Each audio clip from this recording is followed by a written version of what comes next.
That song's my jam.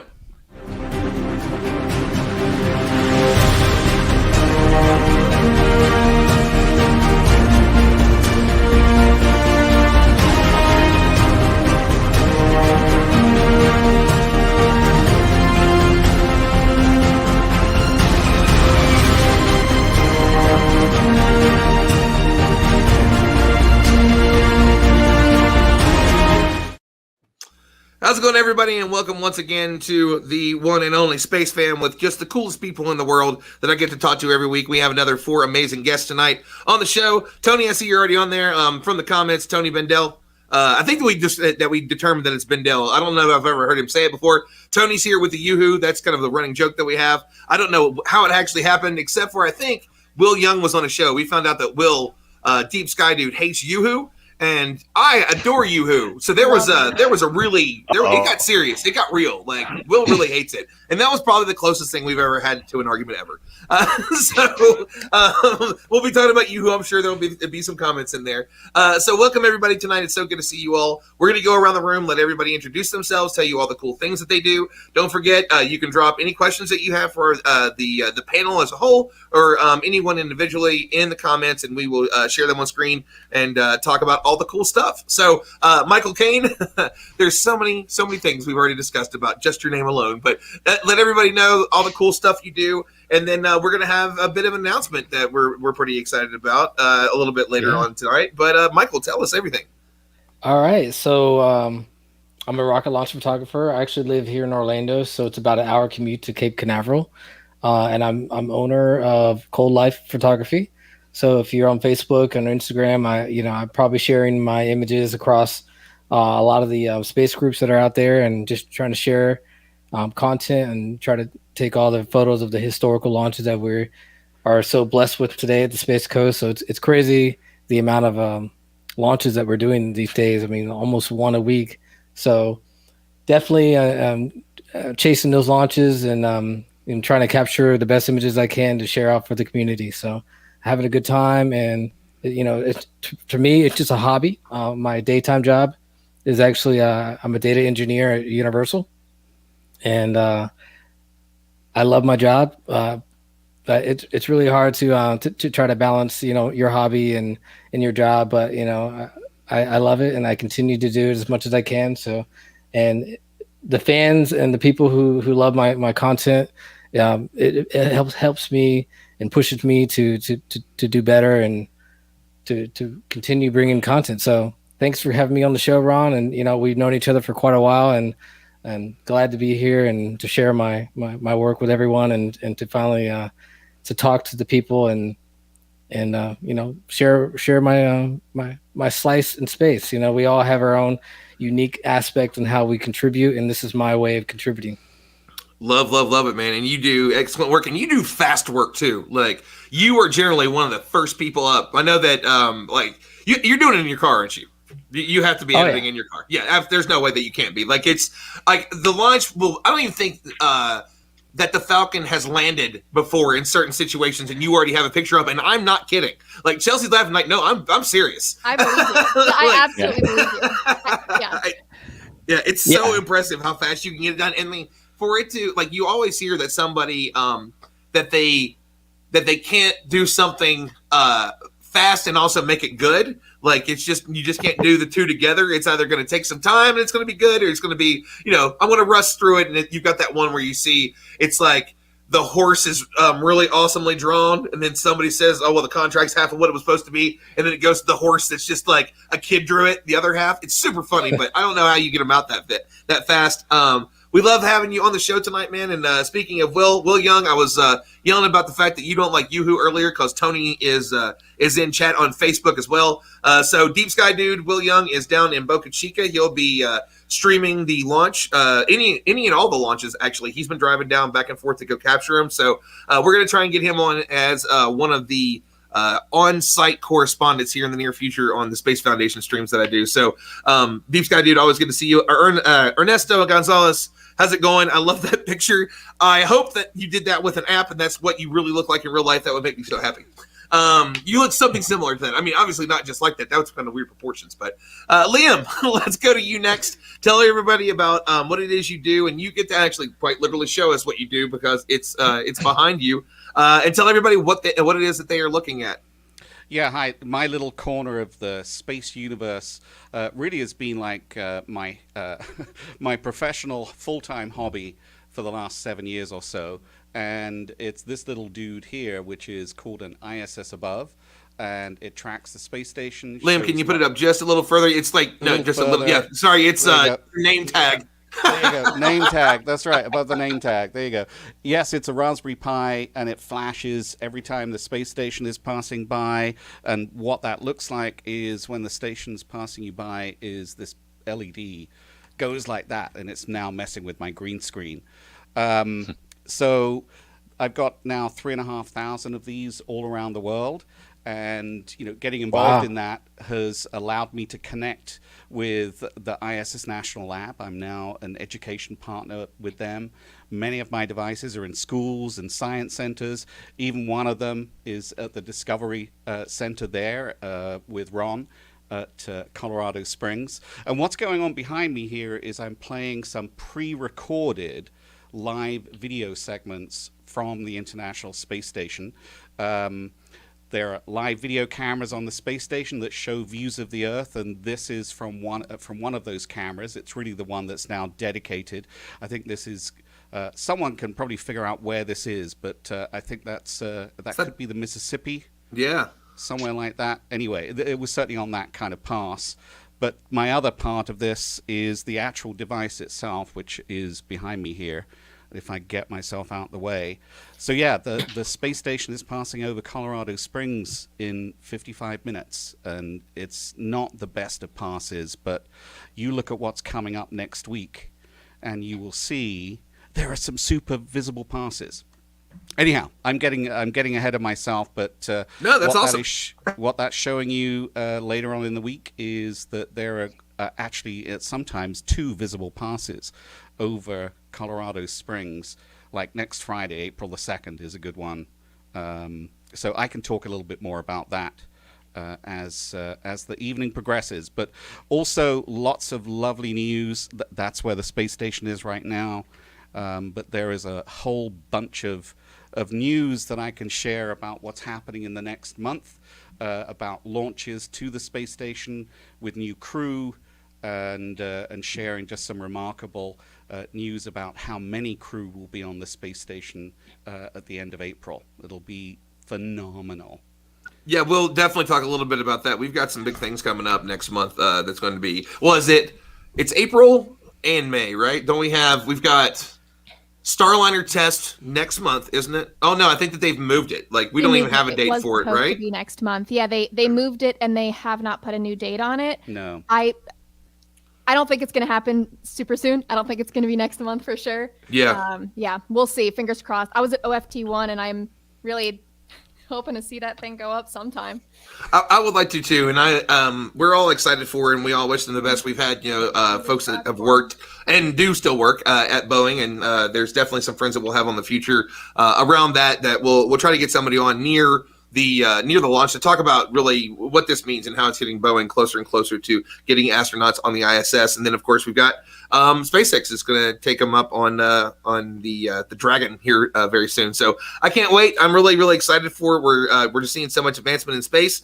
And one of the places that does that the best, if not the best in the business, arguably, there's obviously a lot of great people out there doing stuff like Universe Today and Astronomy Magazine and Space News and so on, which I think you all own Space News, don't you? Doesn't Space.com own Space News now? No, we used to have a cross-posting partnership with them. Oh, that's what it is. Back in the day, but we're definitely friends with them. They're super great. Yeah, they're awesome people. Every time I've ever met anybody, they've always been great. That comes from the crazy fast. Like something happens and somehow they've published it as soon as Yeah. Like, wait a minute, but this is a thing that had to happen in real life. How did you get it out that quick?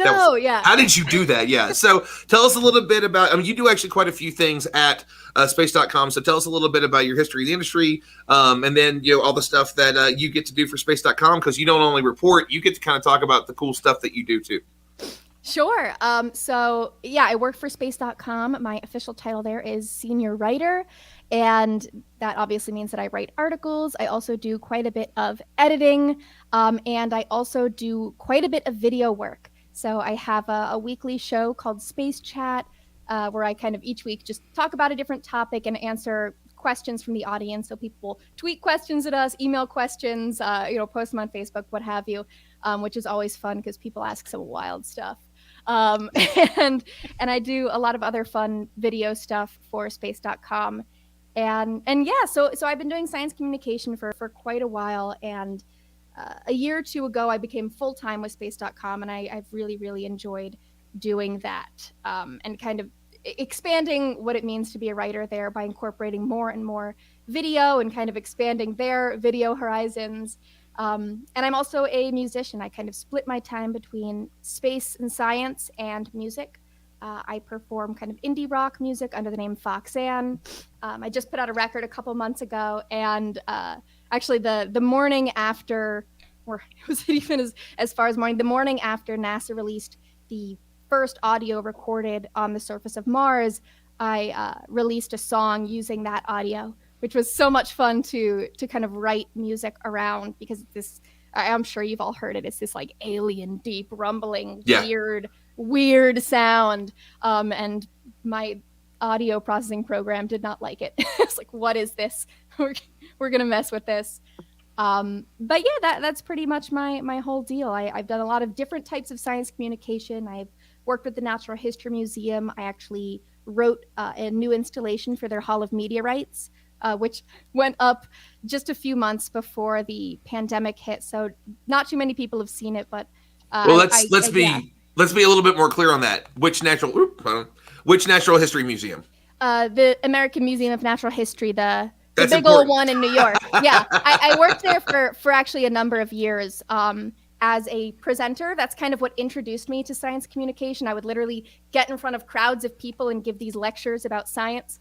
Hence, I was talking to everyone before about my tarantula encounters there, and one of my first gigs there was literally talking about arachnid biology and holding live tarantulas. And that was quite an introduction to science communication. But eventually, as I got deeper into SciComm, I was actually able to write for them, and it's really cool going into a museum and seeing your words on the wall, especially that's it's my favorite place in the world. I could live inside that museum. Night at the museum, sign me up, Which is where they filmed the movies, if I remember correctly, right? So if you've ever seen the Night at the Museum movies that came out that were definitely just good family fun. If you haven't seen them, they're great. Yeah, that's some of Stiller's best stuff. Yeah, hijinks. Yeah. I'm not going to say whether or not the things at the museum come alive at night. I'm not going to tell you. I'm not going to reveal that. I've been there in the middle of the night. Staff parties and whatnot. Been there pretty late. I'm not going to tell you whether or not things come alive. I mean, I have seen videos of the Christmas party and Neil deGrasse Tyson dancing. So I played guitar and sang at those Christmas parties, and his parties upstairs, which are a little bit different. There's lots of wildness that happens after dark at the museum. Oh, I mean, it's such a wonderful place too, and I've heard about that, and I know that they do. I think that they've done at least some Star Talk stuff.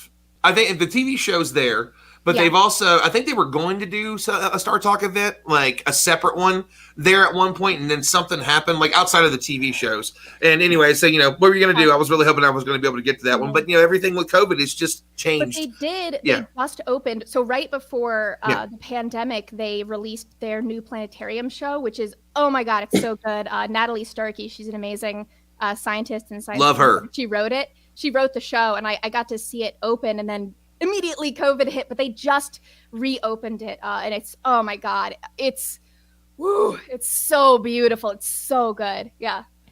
Everything that comes out of there is amazing. We had one at the Denver Museum of Nature and Science. I always hope that I get that right. I think it might be the Denver Museum of Natural Science. So there's natural science, and then there's nature and science, and there's a couple of different ones in different places. Houston is one of those, and I never know if I'm getting it right or not. I just cannot remember because I've been to so many of them now.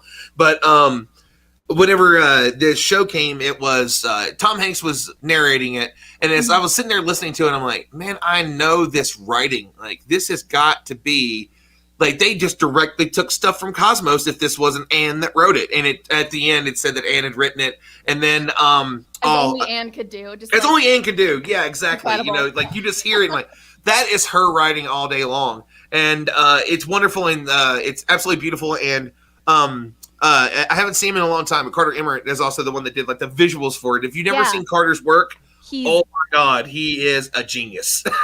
he's an interesting dude too. I feel like you should have him on here sometime. He's a really interesting character. He really truly is. Him, well, and he's just so big, and like you don't really see him a whole lot on social media or anything like that. Probably because he's busy making awesome the scenes, and then just like puts together these takes all this crazy data and puts together these spectacular, like seamless visuals. Like, oh, I could absolutely live in that planetarium. Like, holy cow.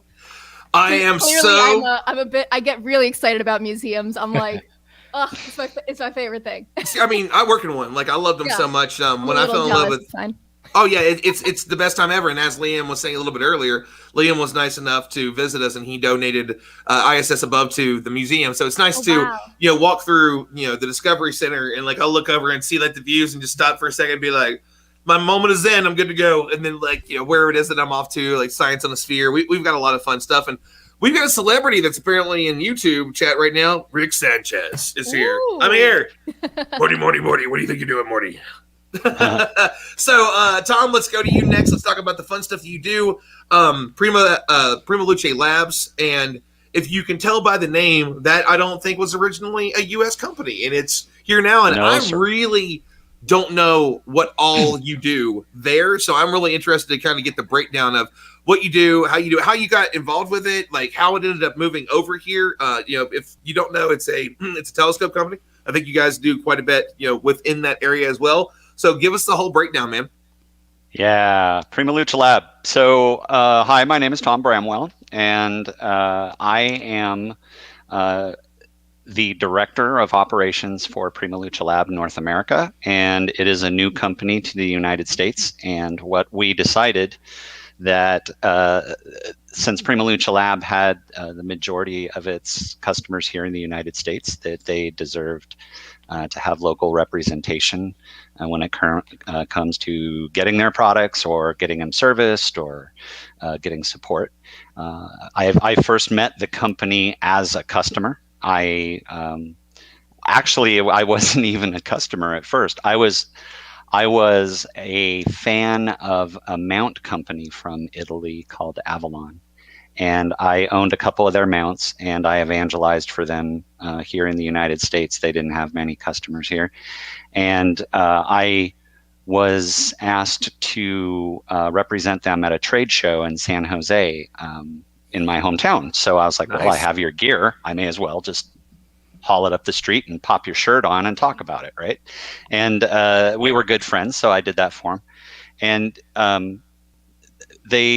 that particular show, we're going to share a booth with another Italian company called Prima Luce Lab. And I hadn't been familiar with them.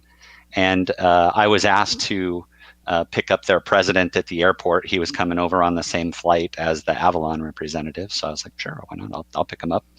And on the drive back from SFO to San Jose, 45 minutes or so, well, probably an hour with the traffic.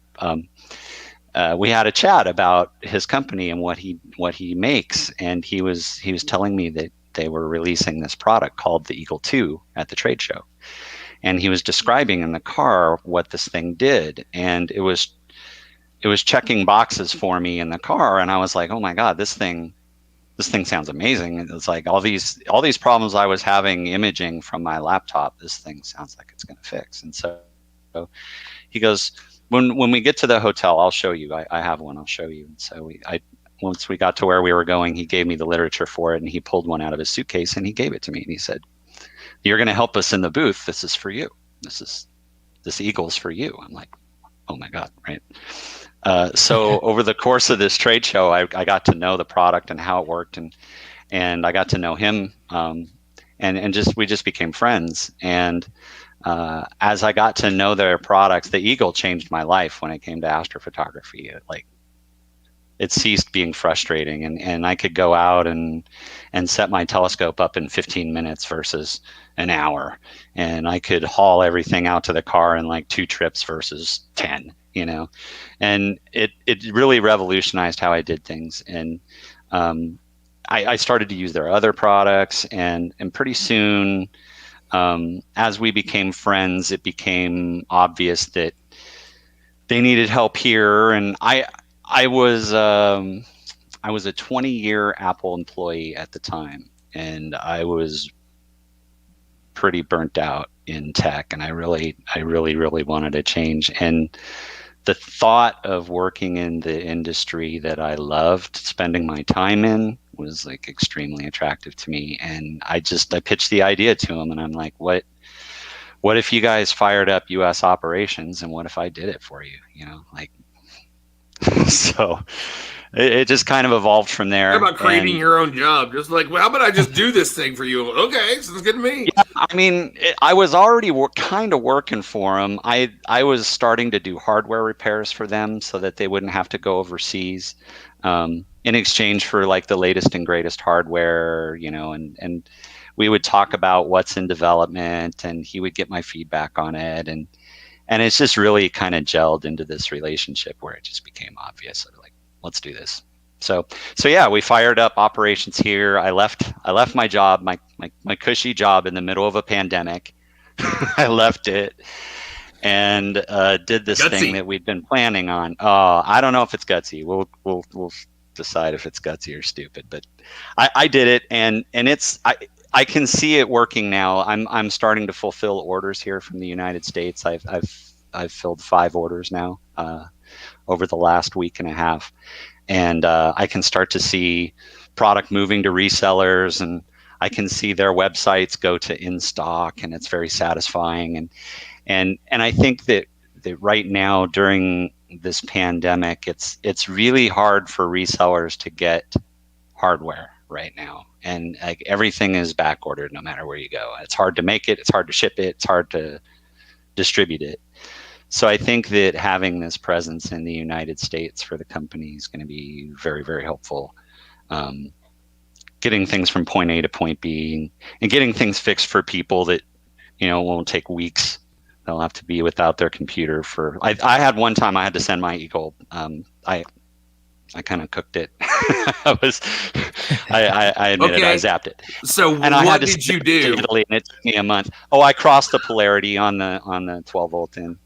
I made a. That was it. I was like, how did you cook something like that? Okay, fair enough. Yeah, no, it was my fault. I did it, and it's not the only Eagle I've done that to. So yeah, I mean, but it's you learn by making mistakes. I could tell you of other mistakes that have happened in the company that weren't mine, that I got to learn from as a benefit. So we all make them.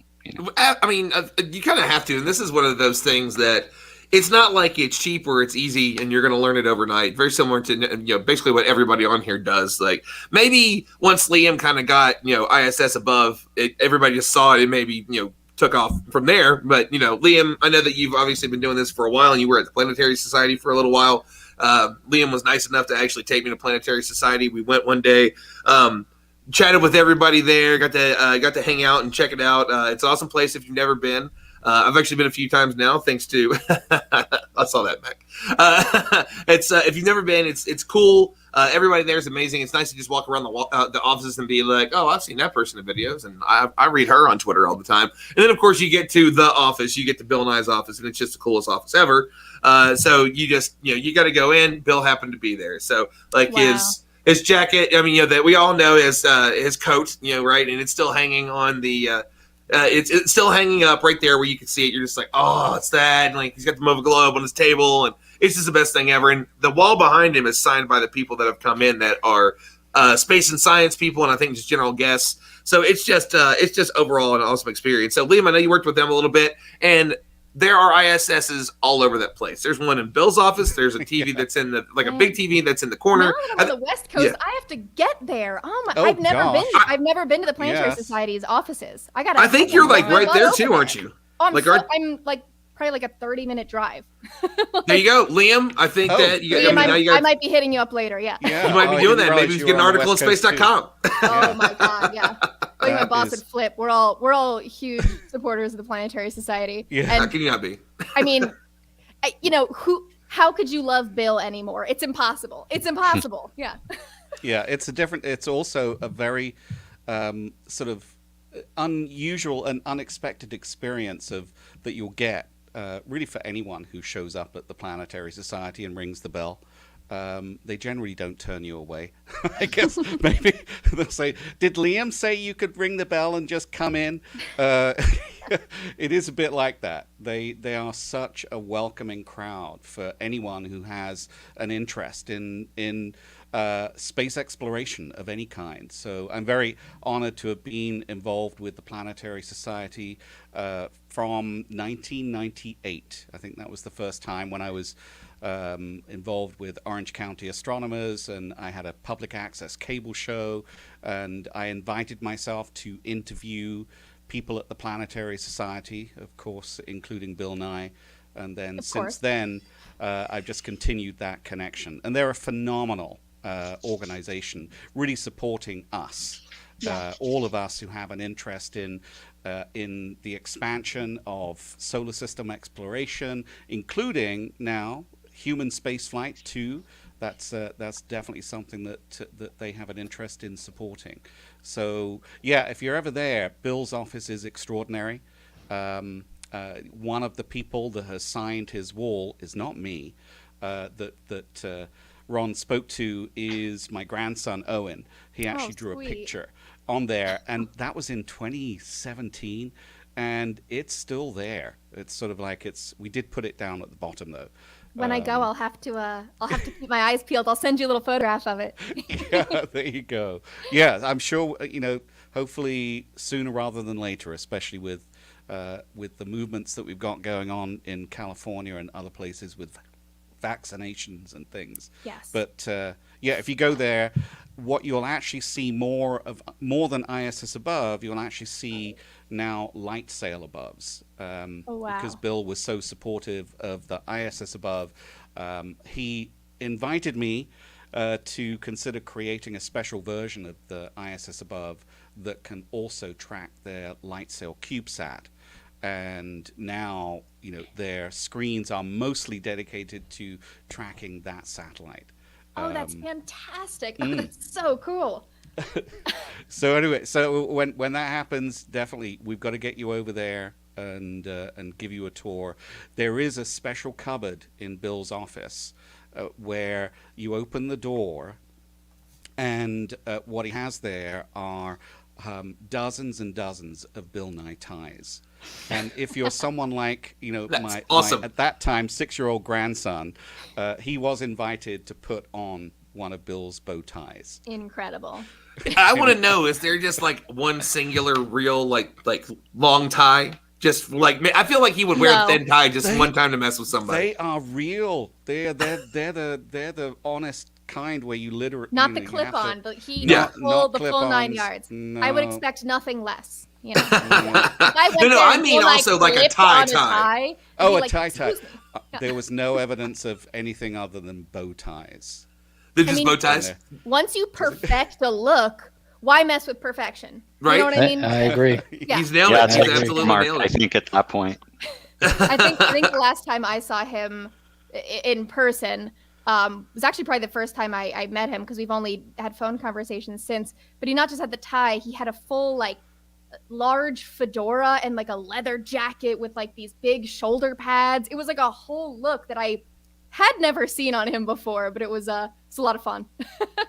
Bill's always spiffy, man. He comes, we had him at Space Symposium a couple years ago. It was my very first year, and I've seen him in a bunch of different places now. So I've seen him. He was at a Star Talk event in New York City, and now he's in both. He's in both major cities, and then Planetary Society a couple times when I've been, thanks to Liam and some other friends over there, and then he did the H2M interview with us last year with me and Janet Ivey, and it was just the coolest thing. I've done a singular like question with him before, which Liam was nice enough to film. And that was one of the first cool things that really got a lot of attention across a few different platforms there. And it was great. It's just like, where do you think we're going to find life? And then of course he goes into Europa and he's like, I hope there's like we find like fish people there, like Europans, and like he just had a fun, he had a blast with it. And then of course he kind of went into all the cool stuff that they do at the Planetary Society and how they're trying to drive this discovery and stuff forth. And it's just it's an awesome time to talk to him and pick his brain about anything that comes up like that. So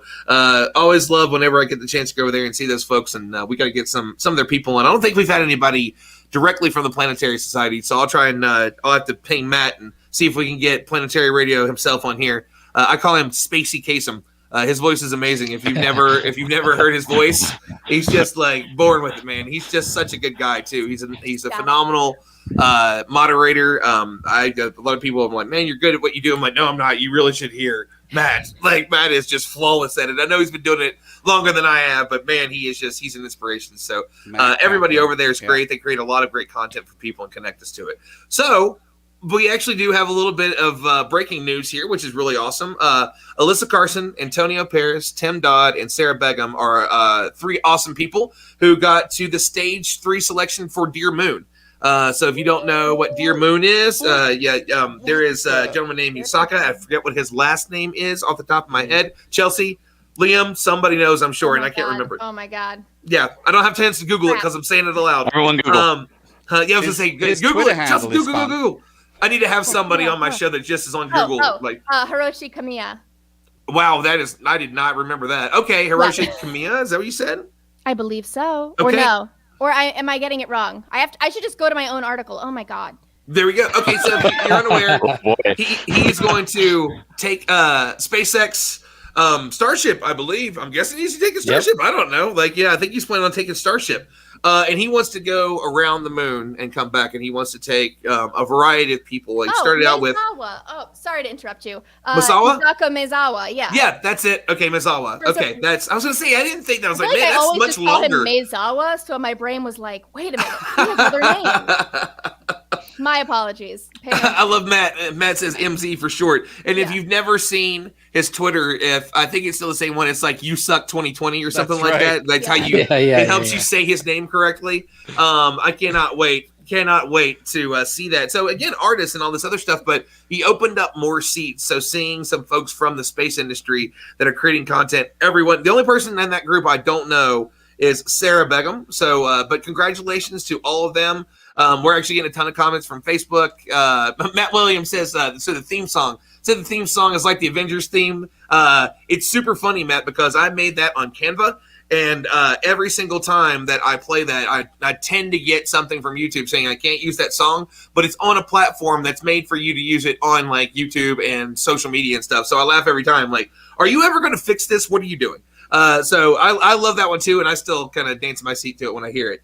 Graham Lau said that he's on his phone watching while having a stogie and watching this the worm moon rise. So that's cool. We've got what is by some definitions the super moon this weekend, but I think the first real official one by the textbook definition is super next moon, month. One word as opposed to the super moon. Yep. Yeah, exactly right. Like wherever that is, and I don't know. I saw that NASA said by some definitions it's a supermoon, and I didn't read the full article to get to that part. Yeah. So I actually need to go see what the difference is between NASA what this one is and what. Because it's slightly less bright and big, but every other place kind of goes by supermoon for the worm moon. I don't know. I think it's a supermoon, but different people kind of label it differently. But. Oh wait, I just see like no, and then I go to this and I look over and it's like live from ISS, Australia. How can you not love that thing, man? Like it's just the coolest thing ever. You got to go get an ISS above, and even if you don't want to buy one, Liam gives you the instructions on how to make one on the website, which makes it just even cooler. We're getting a lot of shout outs to folks. Oh, go ahead. Yeah, the live video feed is available to anyone free online. Just search on NASA's site. This is cool. It's on the Ustream channel called HDev. That's a legacy name, but this is available free. But the live video feed is sometimes off air, and it only shows views like this when the space station is in daylight. So But that's Australia for you right there, live from the space station. It's gorgeous. It's gorgeous. It is gorgeous and very wet on the on the eastern side of Australia right now. There's floods and things going on over there, but this is heading up towards the north of Australia right now. Beautiful, man. Absolutely Yeah. beautiful. Wow. And we have some more comments from Facebook. So my personal Facebook page, we can't get the comments. For some reason, it shows them sometimes, and then some reason it doesn't. It's very weird. So Sarah Treadwell says, "You go, Chelsea." I don't know exactly what she was referring to because it was 23 minutes ago. Thank you, Sarah. But she's she's giving you a shout out. Mac Malcowie says that he loves your TikToks. And oh my God. Oh, no. People have seen them. our friend Ben from Science actually is talking about, he says, spaceflight photography on National Whiskey Day. Sign me up. Matt Williams said that if I'm going to do a Rick and Morty impression, it only works if I down a fifth of bourbon. I agree. So Gary Varney says, Tom Bramwell, the man from Eagle, from hashtag Florida Man. We all love the Florida Man hashtag. If you've never looked at that or just Googled Florida Man, just go put in Florida Man and watch the amazing things that will come up. Not safe for work quite often, so make sure that you're not at work when you do that. Ben says, hi, Tom. He says, I don't really know Tom, but everyone else seems to know Tom, and I just wanted to belong. Because you've got like 5 or 6 different people saying hello, and Ben just decided to jump in on that one. So Sarah said, everyone knows Tom. Everyone knows Tom. So Tom, you're more popular than maybe you knew. No, maybe. Sarah says that she's still pretty new to the SciComm world, but hands down is the best. Instant friends. Ben was talking a little bit whenever you mentioned your grandson, Owen, and he says he has a son named Owen as well. Owens are awesome, a bit insane at dinner time, but awesome nonetheless. Our friend Christopher Mick doing awesome stuff in SciComm. He's saying hello to everybody. Mac Malcowie actually was super quick with the answer and told us exactly who it was, and had I had that comment on StreamYard, get on it, then we wouldn't even have had to look it up. But we had so much fun, and very similar to the one and only Jim Carrey whenever he accidentally said, our last name's Samsonite, in the Dumb and Dumber movie. I love that moment. And by the way, I was so young then that I didn't know that was a joke. Like, when that movie came out, like, I was like, everybody was laughing, and I just didn't get it because I didn't know what Samsonite was. I had never had a reason at, like, 10 years old to buy a suitcase, right? Like, we had gone on some trips, but it's not like I was walking around staring at the thing. I didn't care about brands at 10 years old. So, it took me until I was older. I'm like, oh, that's funny. I got that reference. Finally got a little older. So, go back and watch Airplane as an adult, and like I saw that as a kid, and then go back and watch it as an adult, and it's like, oh my God, I got all these different jokes now. Oh yeah, and the scary part is that our parents went over my head. Yeah. Oh yeah. Jim Carrey movies were not good for children. Like, even if they were PG-13, there was just still love Jim. I grew up on Jim Carrey movies. My favorite, even the serious ones, like, oh my, what is Man on the Moon about Andy Kaufman? I think that might be at least top 5 favorite movies of mine. It's so sad, but Jim Carrey is just brilliant. Unfortunately, not a space movie, though the name might make it seem like a space movie. It's a very sad movie about the comedian Andy Kaufman.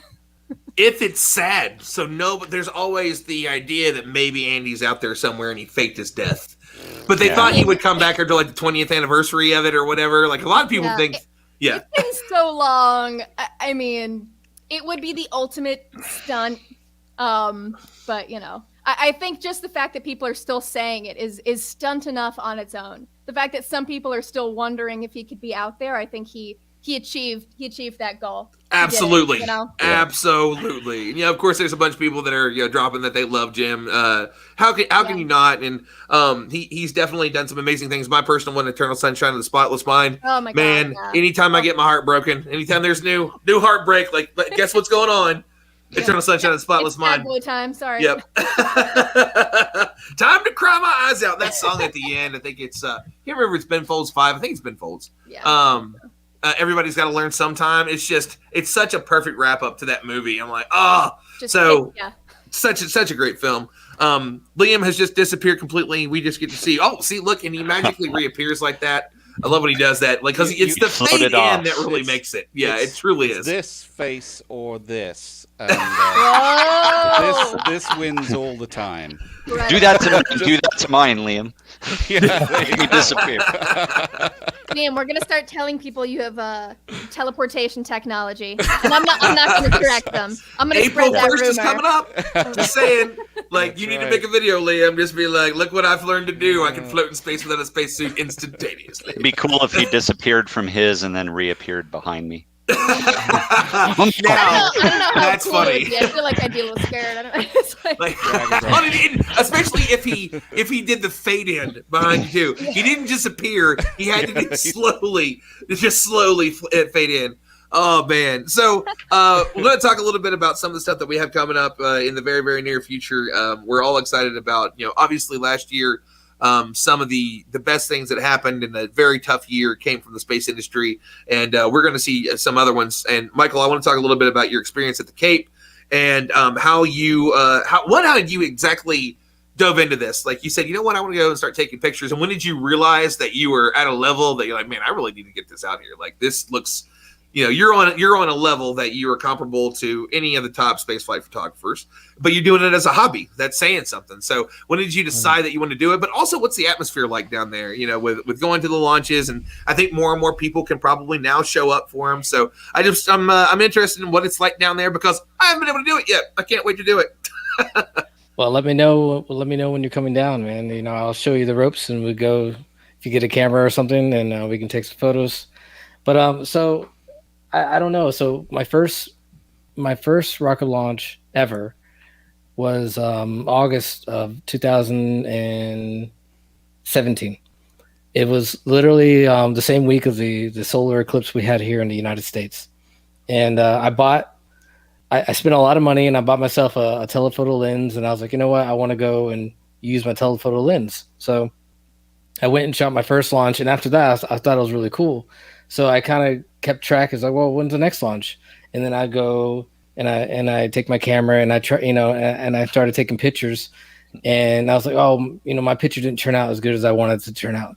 So I kept going to launches over and over, and then I kept trying to refine my process. Like what techniques work better and come up with better foregrounds and it's a challenge because each rocket's different. All the launch pads are different. Time of the day matters, whether or not it's night or sunset or something like that. So there's so much to learn, and the challenge with rocket launches is that you can't practice.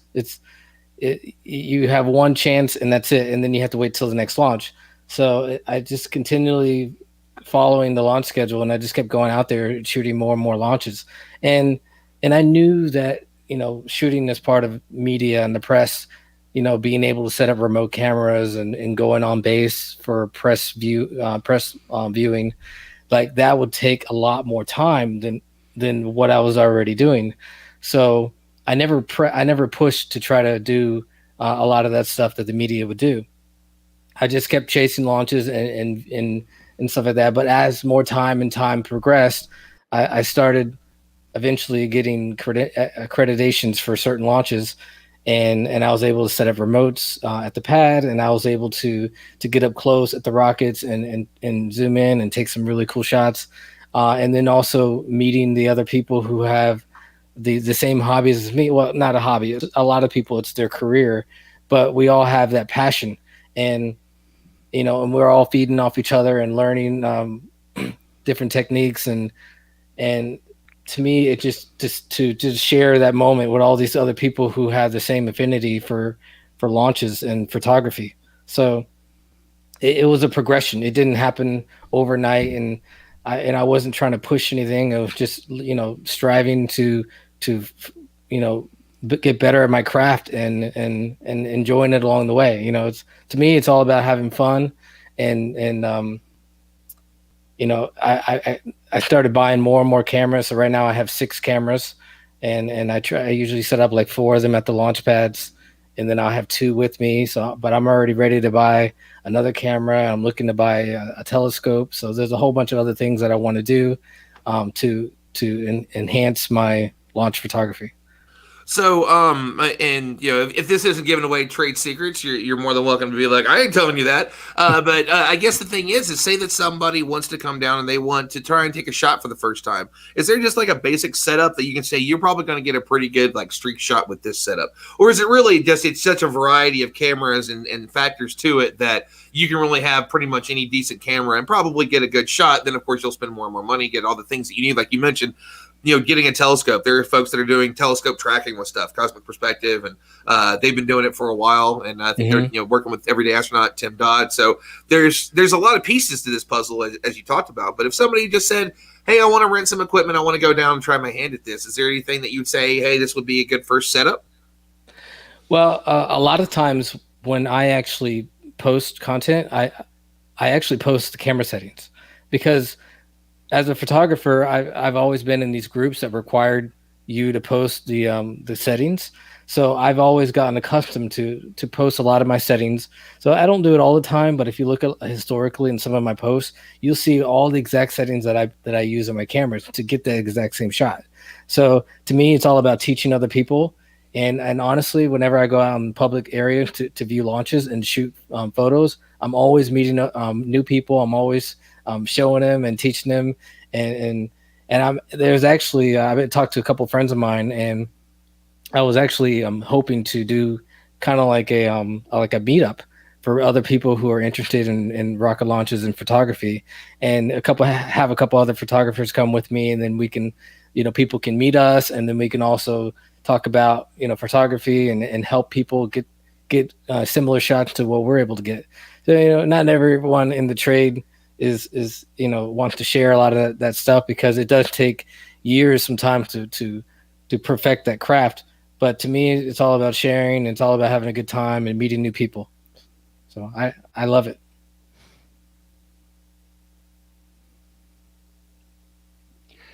My favorite shot of Michael's are the ones where you can see the long exposure launches where you see him staging, and then you'll see like it almost looks like ice crystals coming off the streak as it's staging.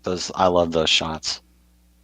Oh, they're absolutely gorgeous. Yeah, those are amazing. Yeah, I mean, Michael, is there any particular photos? I mean, if you want to take a minute and find some of them, you can bring some up and show some of your shots because they are truly impressive. And while you're doing that, we're really excited to announce something tonight. Michael and I were talking not too long ago, and he has been kind enough. He's going to join the Stardom team, and he's going to start sharing all of his amazing photography with us. And so that way we can tie it in with like our senior writer, Heidi Hecht, who writes about all varieties of space stuff, everything from astronomy over to the rocket launches. Heidi's wonderful. She's been my number one for years. I love and adore her to death, and she's come to a bunch of events.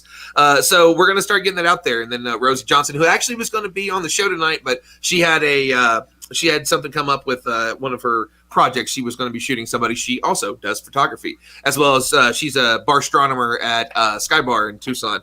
I think she's still doing that. I don't even know if the place is open right now. I haven't been to Tucson in a year, so I'll find out whenever I go to Space Fest this year. That's the goal anyway. So it's really exciting to have him on the team and be able to start sharing some of the stuff that he does because his pieces are amazing. So if you want to share something, Michael, you can, or I can go find some. It is not difficult to find. I could show you some. Yeah, there you go. We all got that. Michael, I'll go ahead. And Chelsea, obviously what's coming up is Crew 1 launch, Crew 2 launch, sorry, at April 22nd or so. So I imagine you're looking forward to getting set up for that. Yeah. Getting some love there from Tori from over at Overlook Horizon there. So there you go. Check it out. What are you on? Is that your actual website? Yeah, this is my personal website. Nice. Smug mug. Nice. Yeah. So each of these items is a launch. So right now I'm up to 71 launches that I photographed. And I have. I usually put my best photo for the launch as the thumbnail. But if you click in here, you'll see. Oh, maybe not that one. But usually I have, if there's like the ability to set up remote cameras, I'll have a whole lot more options or more images. So I got. Nice. I'm always experimenting different shots. I'm always trying different things. Oh, That's so good. The guy just fainted. So this is from 3 miles out. I took another long exposure here. So Gorgeous. this is all the content I get from a single launch. I don't that where normally we only get like a minute or 2 minutes of the shot. So that's just why I have to get like 6 cameras so I can produce more content per launch. Say, can I have a request? If you can do this one, the Falcon 9 heavy launch STP-2 that was in June of 2019. Did you have that one? I think you did, right? The engines. Anything. Just going to take me back there. I was standing up on the. There you go. There we go. Nice. With Bill Nye on that night on the balcony, just on the Saturn V building. Yeah. So for this launch, I actually wasn't part of the media, but I was at a NASA social, and I went there with a bunch of other people, and we were at the ITL Causeway, I believe, and we saw this launch. And this is a shot that I got from like 5 to 6 miles out. Oh, it's bringing me back. My first man. ever in-person rocket launch. It was a so challenge cool. with the lighting and being so dark. Oh, It was, yeah. Oh my god. Yeah, I was like, But, how do you capture it? Like, okay, now we got to take pictures. It was in absolute darkness, and then this thing just lights up the night sky. It's amazing. And we've actually got a few other folks in the chat right now. Wow. Look at that Oh, one. that's Yeah. nice. Oh, that's really nice. Yeah. Tom. So There you go. So sharp. It's so sharp. Hold on, wait. Look at Oh, Tom's my face right now. Oh, man. Oh, go back to the pictures. Don't show me. Go back. You Look at that crap. God. Tom needs Go a back to the. minute. Here, let's bring it back up again. That's great. So yeah, I mean, it's all about pushing boundaries and doing cool stuff. Like, so I have a friend of mine who owns a boat, and we actually go out on boats, and we'll I mean, there's so much planning involved with some of these shots. Going to different spots in Titusville. So here's like a marina that I went to. So while I'm at Gorgeous. the marina, I'm taking these exposure shots, and then these shots are done by cameras I set at the pad earlier in the day. So all sorts of things that I'm trying to do. I even a while back I did a video with an iPhone. I set that up at the pad, and I managed to get some video with an iPhone. That was pretty epic. Can I ask a silly question? Probably. How do you control those cameras remotely? Are you actually controlling them remotely, or do you is it on a time lapse recording configuration that you plug in? How does that work? So I use a trigger, and the trigger is sound activated. Oh. Brilliant. So Interesting. all these cameras are here course. have sound activated triggers on them. So as soon as that rocket goes off, man, you're just taking photos the whole time. Wow, that's cool. How do you protect your? Because I know everyone has their own kind of individualized rig. How do They you don't protect always yours from protect getting destroyed? Like how many cameras have you lost?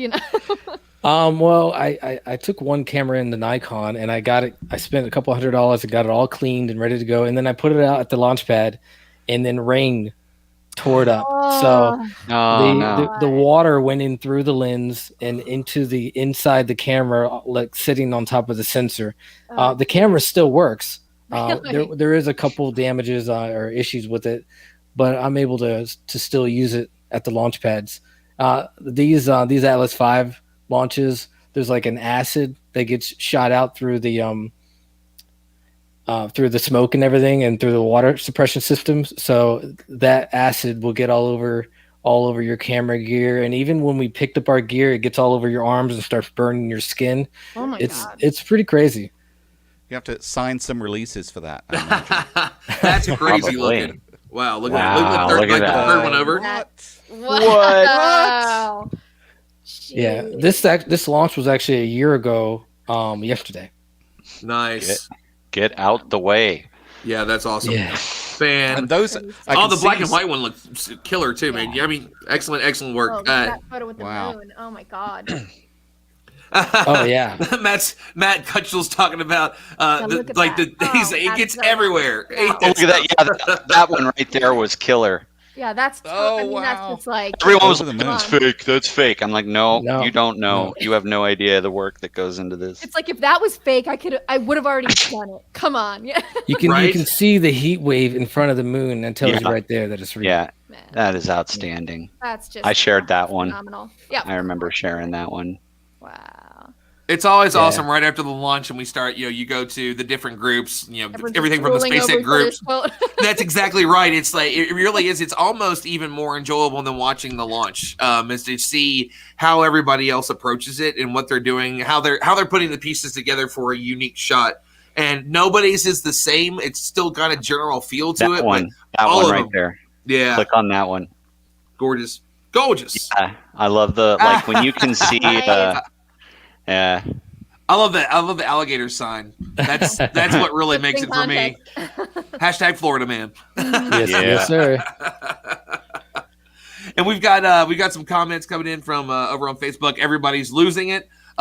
So can you give us the link to your website? And if you can put that in the private chat, Michael, I will put that on a ticker so that way people can go check the website out. The Christopher Mix says that Delta 4 the Delta 4 is killer. Ben actually asked, he wanted to know bar astronomer, how, where. So what Rosie does is Rosie has a telescope at the bar that she works at, and people go outside and will look at stuff, and everything there it's very space and sci-fi kind of driven. There's not a whole lot of bars like it really in the country. There's another one that if you ever get out to the Oceanside area where Tom is actually in that near area, correct? This you got Wavelength. you got to go to Wavelength, and Wavelength is the best part about Wavelength. I'm going to Wavelength tomorrow night. Good, yes, I'm looking it up awesome. now. 4 Yes. p.m. Say Oh, hi I'm to so stoked in the Hans back. and see my ISS above behind the bar. I will. I'll take a picture of it and post. Yeah. So Oh, if you get over there, you've got to see it. It's awesome because it takes you a second to catch on to really everything because there's so much that's happening. The more that you walk around the room, the more stuff that you catch. So you're walking around and then you see like something in the corner, and then you realize it's like a piece of a rocket from SpaceX. There's a lot of SpaceX stuff there.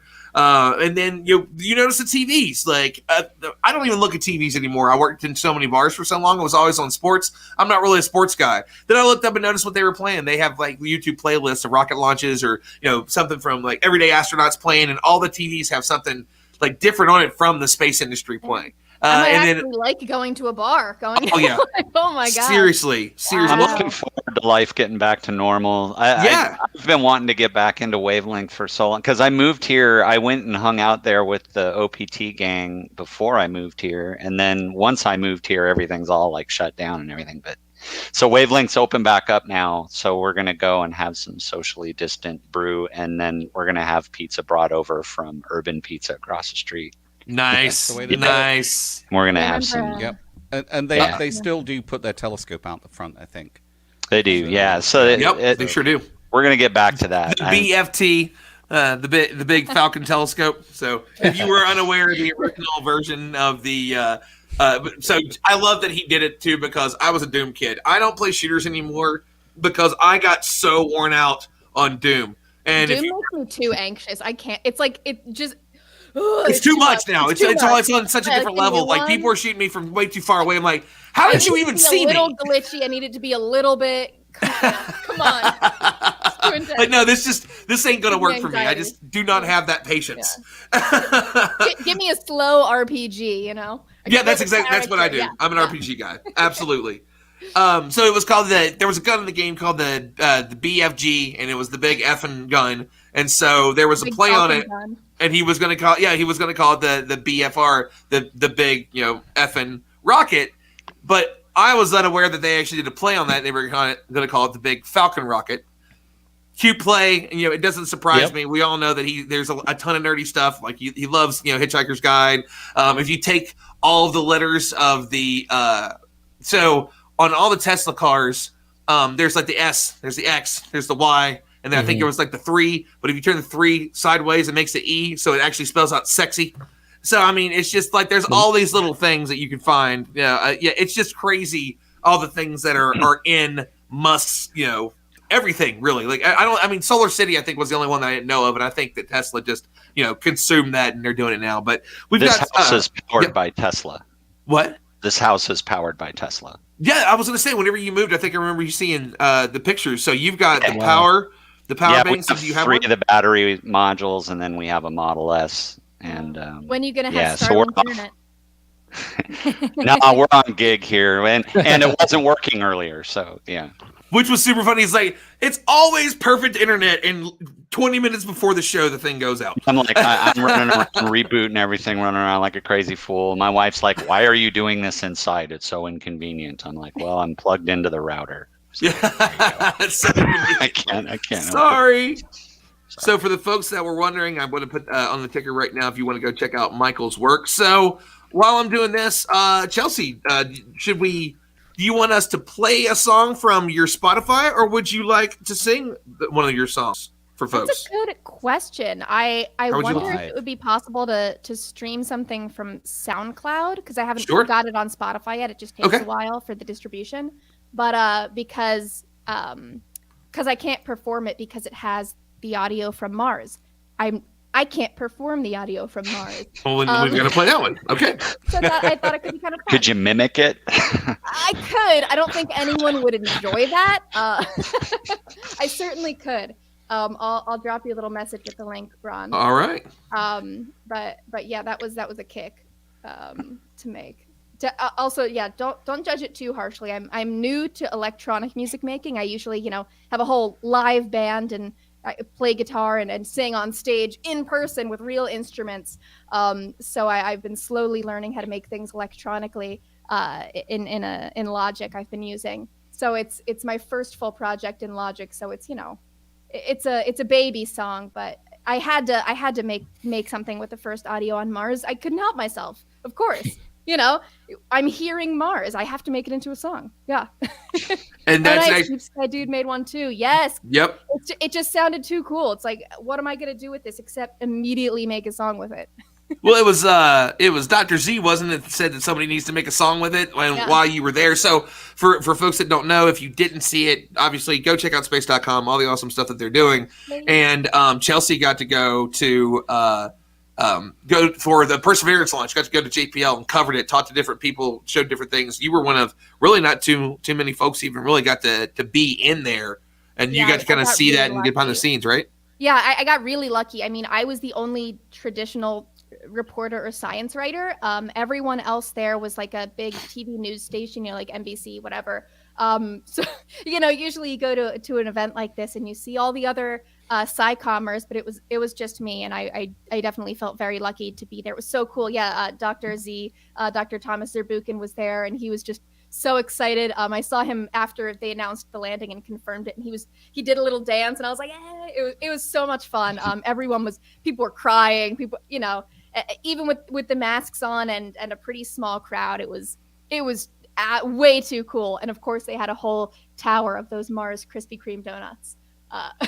Which was I forgot about the donuts. Because I was so busy that day that I didn't have time to eat other than that Krispy Kreme. So I was very thankful to NASA for providing those donuts. Well, and I was upset by it. So this was super funny. We don't have a Krispy Kreme here in town.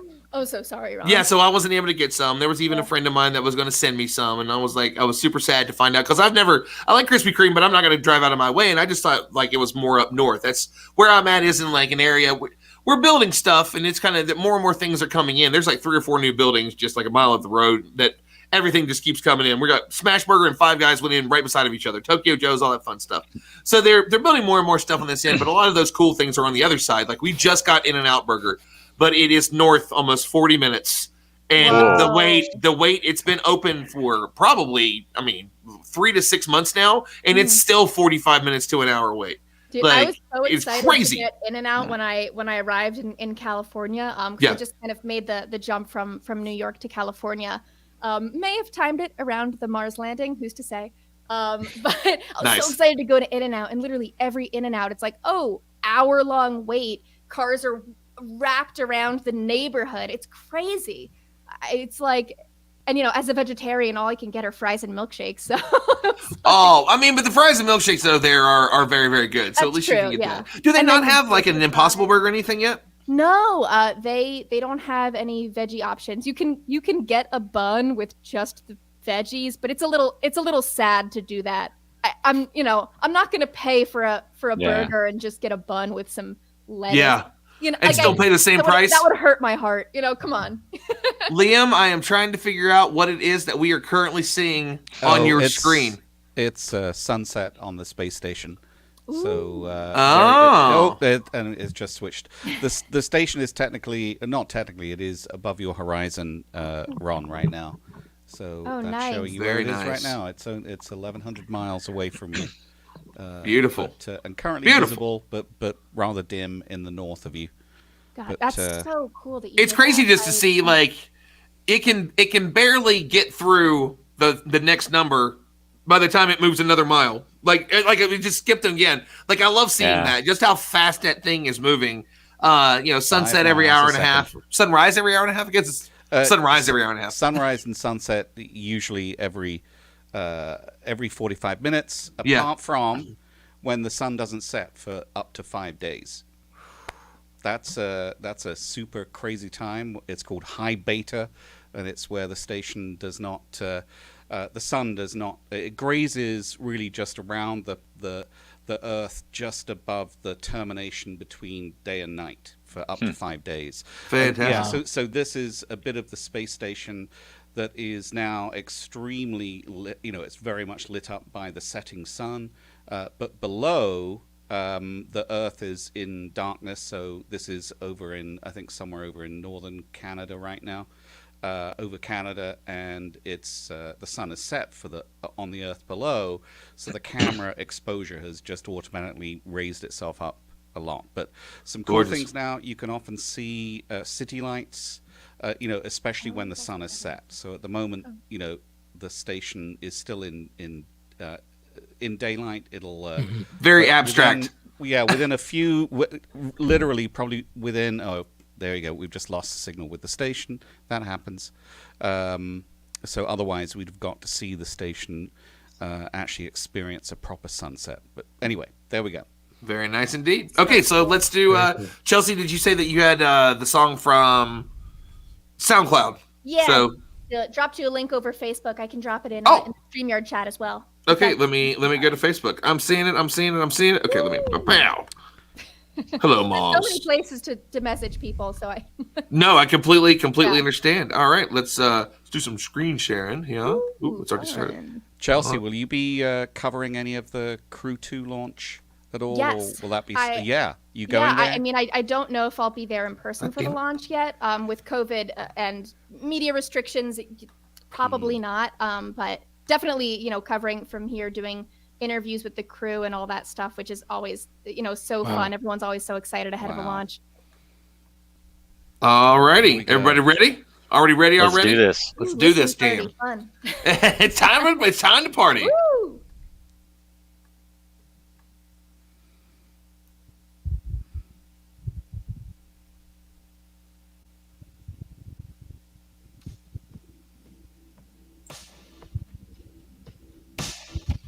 I'm finally here. I'm just getting started.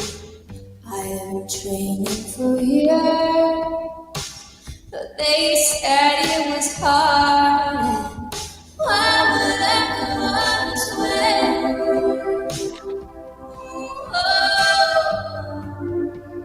Why wouldn't I go this way?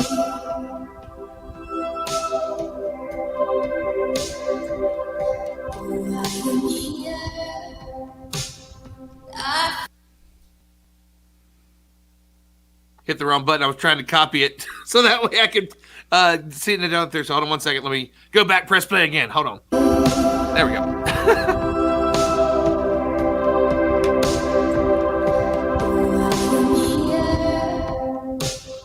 I feel like I'm hearing for the first time, seeing for the first time, alone.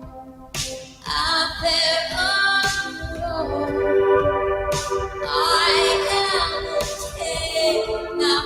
I'm on my way. I think I'll stay here to discover and here to explore.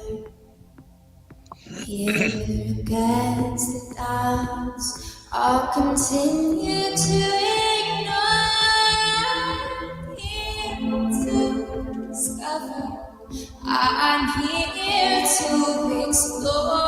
I'll tell you all about it. You'll be back, I just know it. Now I am here, I'm just getting started. I've been dreaming for years, though they said it was hard. And why would I go on this way? Oh, why would I go on this way? Oh, why would I go this way?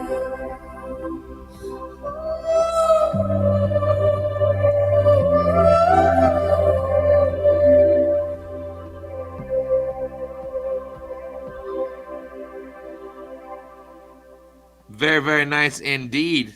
So the link is there at the bottom of the screen, so that way you can go and check out more of the awesome stuff that she does. And you have a great song, another song that's actually about Mars from the album, Opportunity, Actually, right? That one was actually recorded by a professional. Yeah, Opportunity. That's on my record. And actually, the intro song on that record has rocket launch audio that I took all the way back. Oh my God, from a cargo launch at Wallops back in 2018. So there's a couple little spacey Easter eggs throughout the whole album. Love it. Yeah. Very nice, very nice. Deep Sky Dude saying that he wants to do he would like to do a collab song with you, Chelsea. So We'll have to do it then. Hit me absolutely. If you don't know, Deep Sky Dude also does fantastic music.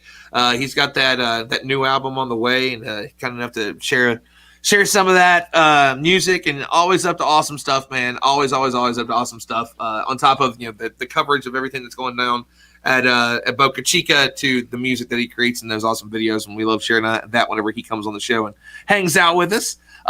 So again, go check out Chelsea's awesome music and subscribe on SoundCloud. Now, you aren't on anything else in particular? Like you're not on Spotify, but you're going to be on Spotify? Like no, people I find am. you? This one song isn't on Spotify yet, but Okay. yeah, definitely if you want to check it out, Spotify is a great place to find it or follow or all of that, because Spotify, other than this one song, because it just takes a while, has my whole album and some other fun songs that I've put out. And let me know if you listen through. Let me know if you can hear the rocket launch audio and if you can find the space Easter eggs. Nice. And you said you did that pretty much overnight, right? Like there was the challenge was put out. You went home and basically did that, right? Like you did that. This Mars song. I mean, I started it on my lunch break, probably like 40 minutes after the press conference, where Dr. Z, was like, "Hey, here's the audio. Make a song with it, everyone." So yeah, I put it out probably 10 hours after the audio came out. So it's definitely, usually I take quite a long time to work on music before releasing it, but this was definitely a fun experiment, some seriously quick turnaround compared to what I usually do, but it was 16,000 it looks like it's got like 16,000 plays on it too, so obviously some people dig it. Yeah, it was pretty cool that people checked it out and listened to it. It was really fun, though. It's also it's like, oh man, the song that I put the least time into, the most people have listened to. Like, oh god. But I mean, that goes to show. Too. Yeah. It's like, it takes you 20 minutes to write an article, 1 million people will read it. It takes you 4 months to research and report it, 12 people will read it. You can't predict these things. Yeah. you just never know. And it's one of those things too. I'll be surprised. I'll do a stream for rocket launch on our channels. Like maybe I'll do it for like Space Foundation, and then I'll have a separate one that's up that's running on Stardom.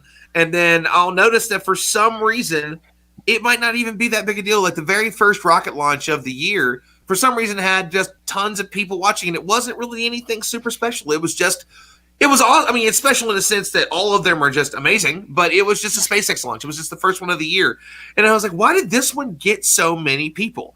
But it was just, it was the first one of the year. And Matt says that he understands every single time, every single time. Obviously we've got a lot coming up here in the next few months. Liam, you were talking about it a little bit earlier, so I definitely want to dive into that. There are going to be, I think you said there are going to be more astronauts on the space station than have ever been on the space station at one time. Is that right? As crew. As crew, okay. Yeah, so because during the build phase of the space station, there were times when obviously the shuttle was docked, and at times there were up to, I think, 12 people, maybe even more, across the two crews. But what's happening over the shuttle and yeah, that's right. So the shuttle, and so but in this case, these are official expedition crew members, so there will be up to 11. And there'll be two Dragon crew spacecraft docked to the station at the same time at the end of the month for a little while before the existing Crew 1 Dragon undocks with those existing 4. But the fun and games starts on April the 9th, when the next Soyuz mission is launched with 3 crew, one of them Mark van der Heij, who will potentially be up on the station for a year. And Chelsea, I expect you may know more of the context for why that is a thing that can possibly happen.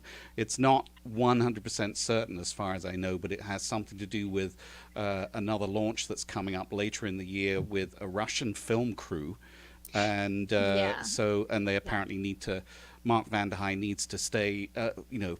Shame of shames, he has to stay up for another 6 months. Oh no! But I understand he's quite looking forward to that.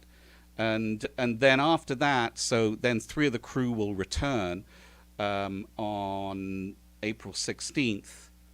So at that point, there should still be 3 plus 3 plus 4. How many does that up to? Is it 10 at that point? So there'll be 10 around, when the next crew go up on April 9th. But later in the month, no earlier than April 22nd, is when the Crew 2 Dragon will come up.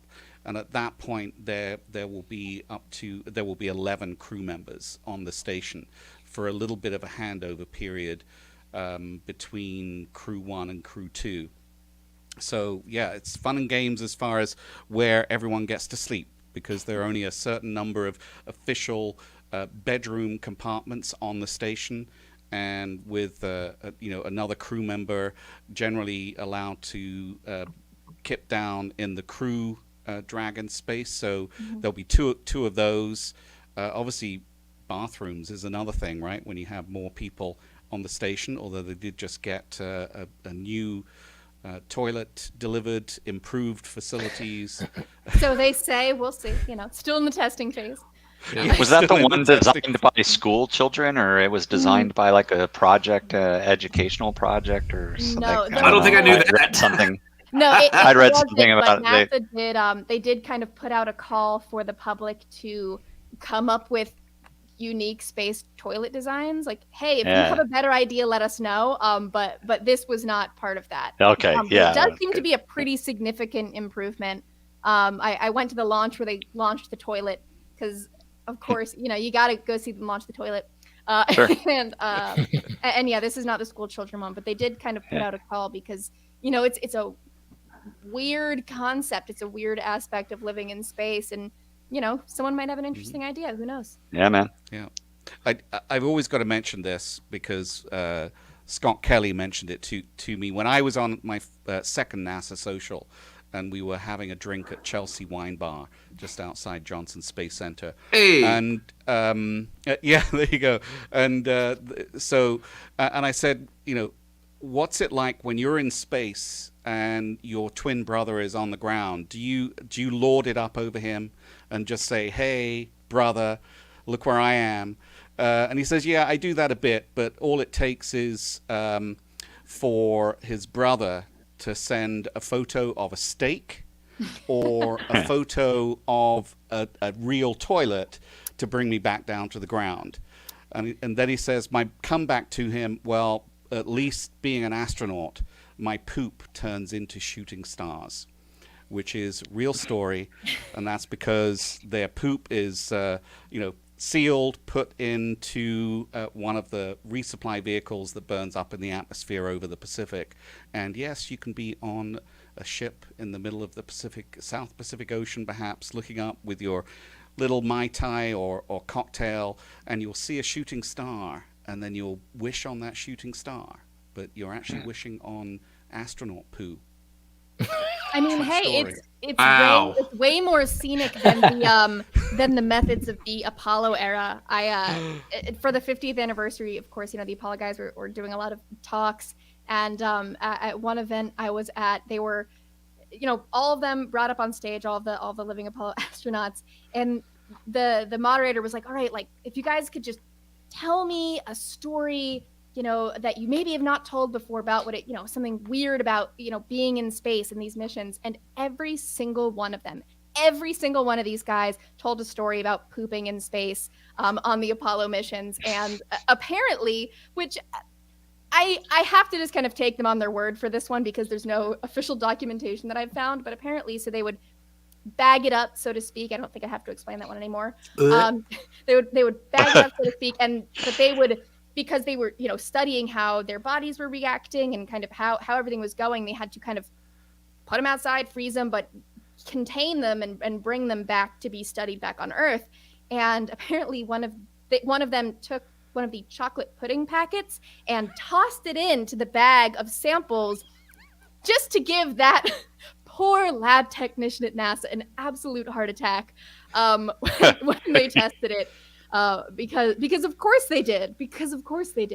But yeah, I think a shooting star is probably a nicer outcome than scaring a poor lab technician with a bag of astronaut poop.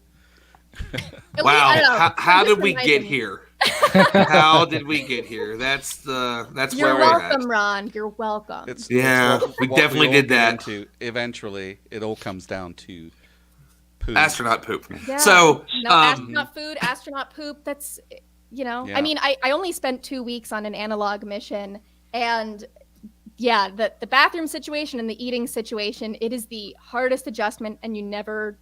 I don't know. We were only there for 2 weeks, but it felt like a lot longer when you're only eating powdered food. And I mean, we had a composting toilet, but it wasn't normal by our usual standards. So I can only imagine how 6 to 12 months in space, how you start feeling when your family and friends start sending you photos of their delicious meals and their comfy accommodations back on Earth. Oh, I mean, that would be the reason to stay off the internet, wouldn't it? Just like, Yeah. we know that they can tweet and so on, but just like, it's Thanksgiving, and they do get Thanksgiving meals, and I know that there's like special occasions and stuff, and Yeah. I understand that they work on the menus and stuff because you can get menu fatigue, so they've noticed that the astronauts would stop eating if they weren't, if the food wasn't good enough, and who can blame them? But to be as disciplined as those people are, and even to see them say, you know what, yeah, I just don't feel like eating today because I'm just so tired of this food, like that's gonna be rough.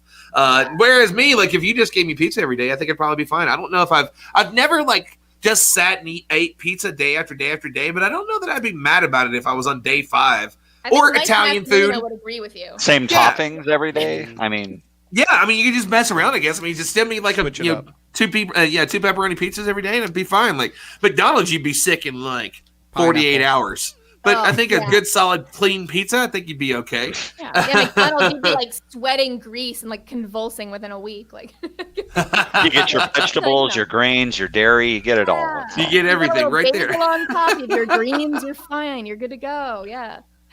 So, Yeah, they're growing basil right now. I saw Nice. Sweet Noguchi was posting some great photos of that's a the JAXA basil experiment, that they're yeah. the JAXA experiment. Which if they had pizza on the space station, I know that with a lot of the veggie experiments, they get to kind of taste them and have that crunchy, fresh vegetable. So I'm sure if they had pizza available, they would throw some of that fresh grown experimental basil on top. I would. Yep. See why not? Yeah. And let's not forget the hot sauce. Hot Basil. sauce for Oh, everything. So there's another person who is truly amazing, Yumna Majid. She's going to be doing some stuff for us for Stardom too. Her and I were talking about that a little bit this morning. And one of the things that I've talked to her about is possibly taking clips from the show and maybe doing. We might do some audiograms and stuff like that. And so I just love that the very first show that she may listen to might be the most recent one, and be this one and be like, you know what? We've got to do one on poop. We've got to do the poop audiogram. That might be the first one out of the gate, and that's just. That makes me so proud that could end up being one of the first ones that we do. That right here on Space Fam. Let's talk about it. If you want to know what we talk about, here it is. Space like, is that really what happened? So. Oh, I mean, it gets so much weirder than that. That's the tip of the iceberg, Ron. Tip of the iceberg. Yeah. I'm gonna have a hard time explaining this episode to Filippo.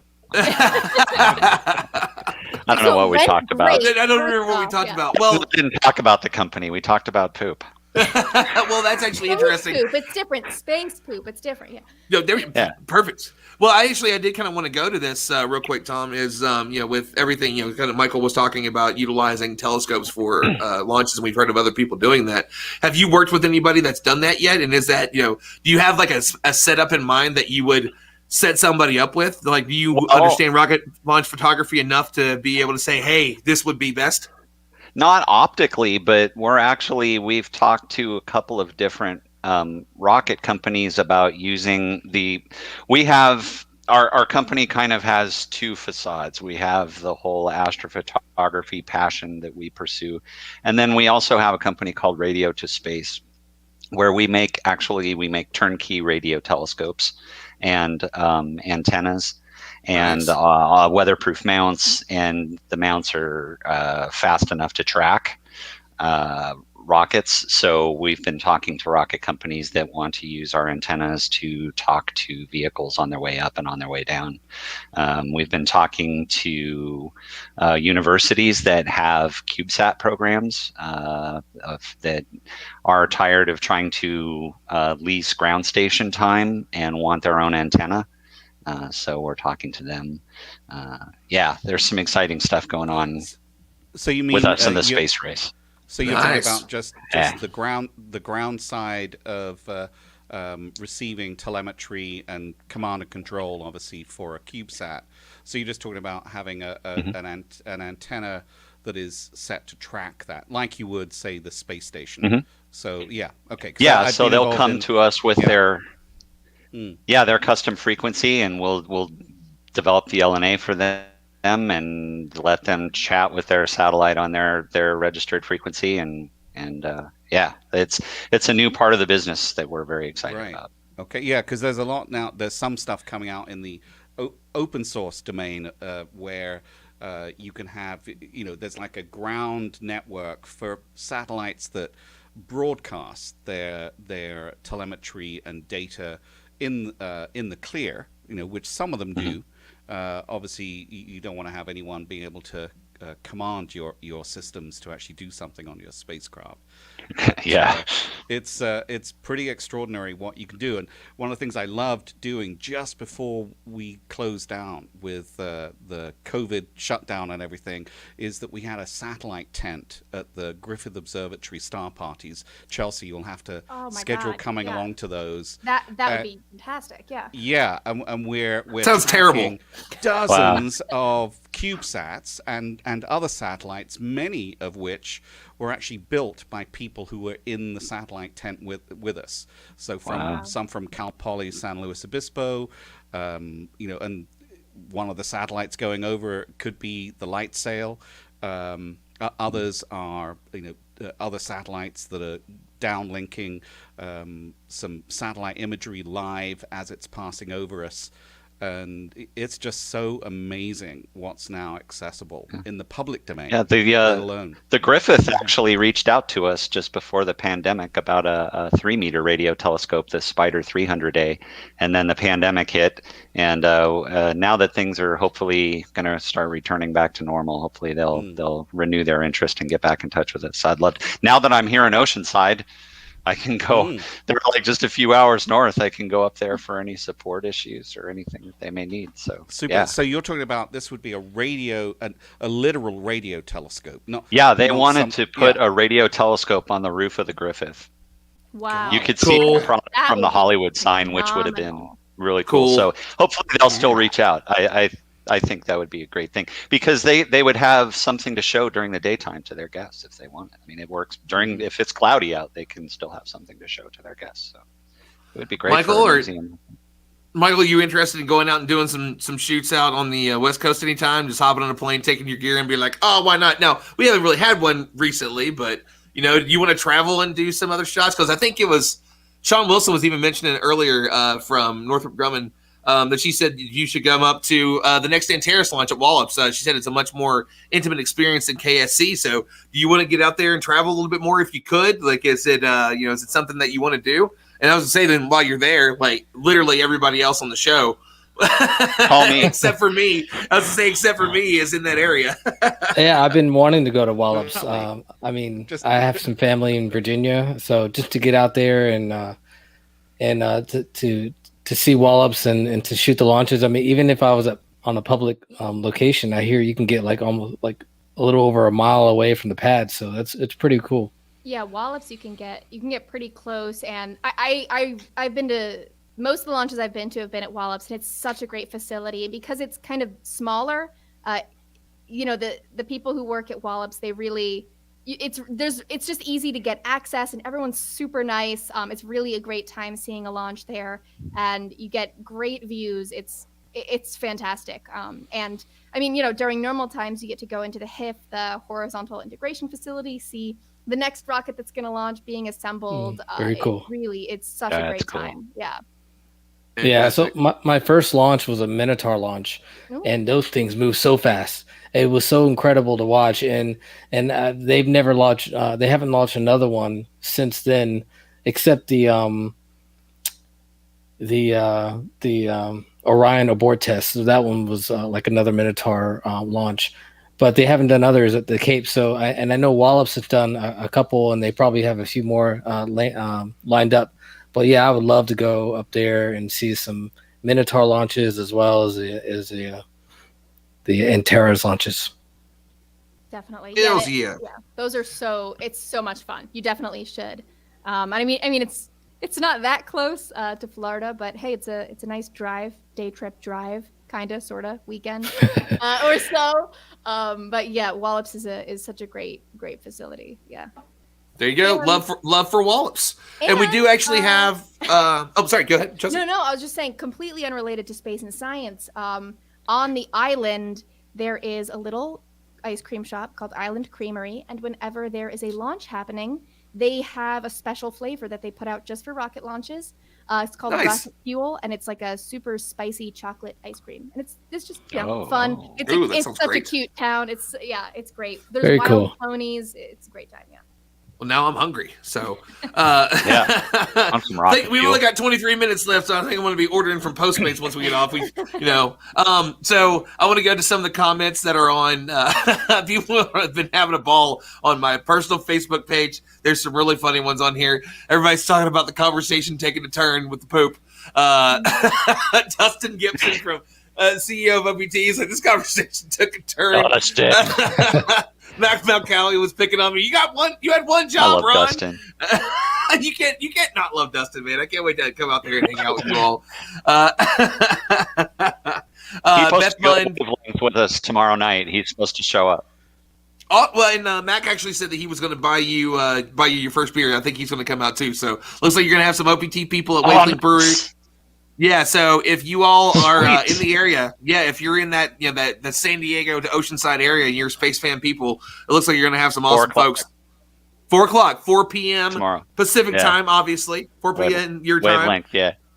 Nice. Well, I mean, Cool. I would say that the SciComm talks will probably start back up there again before long, so maybe by summer. I was actually going to do one last year during the weekend before Yuri's night.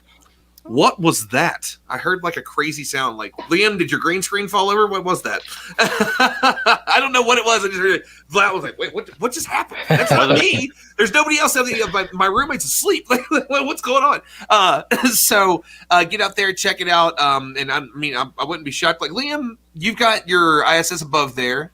You mentioned it earlier. There's just so much for you to look around and see, and you're not you're not going to be able to really do it in one night. I walked around, and I don't even drink beer, and I hang out there. So I went and walked around, and it had to be probably a solid hour. I was with a buddy of mine, and I'm like, man, I'm sorry. Like, I didn't mean just leave you sitting here at the bar, which, he was talking to everybody. There was a bunch of awesome people there. So it ended up being I would say about 2 hours of me just walking around looking at everything, and there's just so much on the walls and like on the corners, and there's just everything from patches to, like I said, every one of the TVs is playing something spacey. It's just one of the coolest places out there, and of course they have some love for OPT too. If you see on any of the streams earlier in the week, if you're watching us on Clear Skies Network on Twitch, which is the main channel for the show, there's always that Wavelength Brewing Company banner in the background whenever you see the scopes. Or actually, there's a video that we play a lot from OPT where Dustin is standing there, and you can see it like right behind it, and with this giant, massive telescope. And so they've got the remote telescopes. You can join Dustin, hop on and control these things. That's actually how I got the nickname Ron Comet. The very first picture I took was of a comet, so it just stuck, at least for the Space Fam group and the OPT community. So it's always awesome. There's just California really has just got such an awesome science and SciComm and space community to it. And now you guys stole Chelsea from New York, so it's just growing. We got her. We got her. We can't really launch anything out of Brooklyn, so California. Now that would be fun. Bound to happen. Yeah, I mean, there's some great astronomy, and I really do miss the Natural History Museum, but it's pretty cool out here, I gotta admit. Tom, I love the astrophotography in Southern California. My gosh, I can get crazy dark skies. I'm 45 minutes to an hour from Mount Palomar. I can go out to the Mojave Desert. Wow. An hour and a half away. It's like I can go an hour any direction, and it's just crazy dark. I love it. I love it here so much.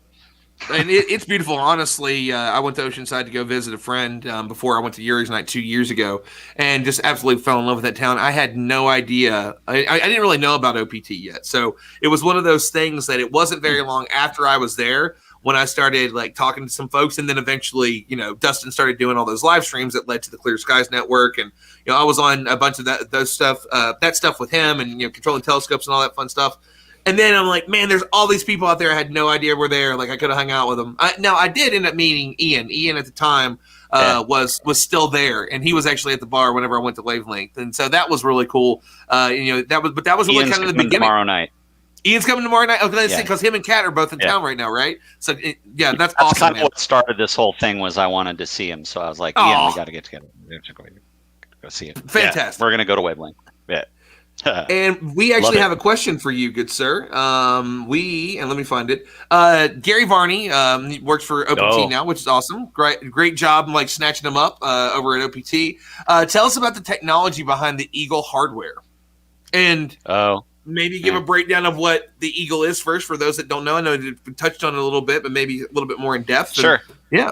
I wish I was down in my shop where normally I would be, but my internet was giving me problems, so I had to run upstairs and plug into my router. But normally I would have an Eagle and I could show you. But it's a computer, a Windows computer that's in kind of a hardened aluminum chassis that you can bolt to your telescope. It's structurally sound enough that you can bolt components to it without flexure. And having your computer on your telescope gives you an advantage in that your computer wraps or slews with your telescope, so you don't end up with cable wrap. You end up with much shorter cables.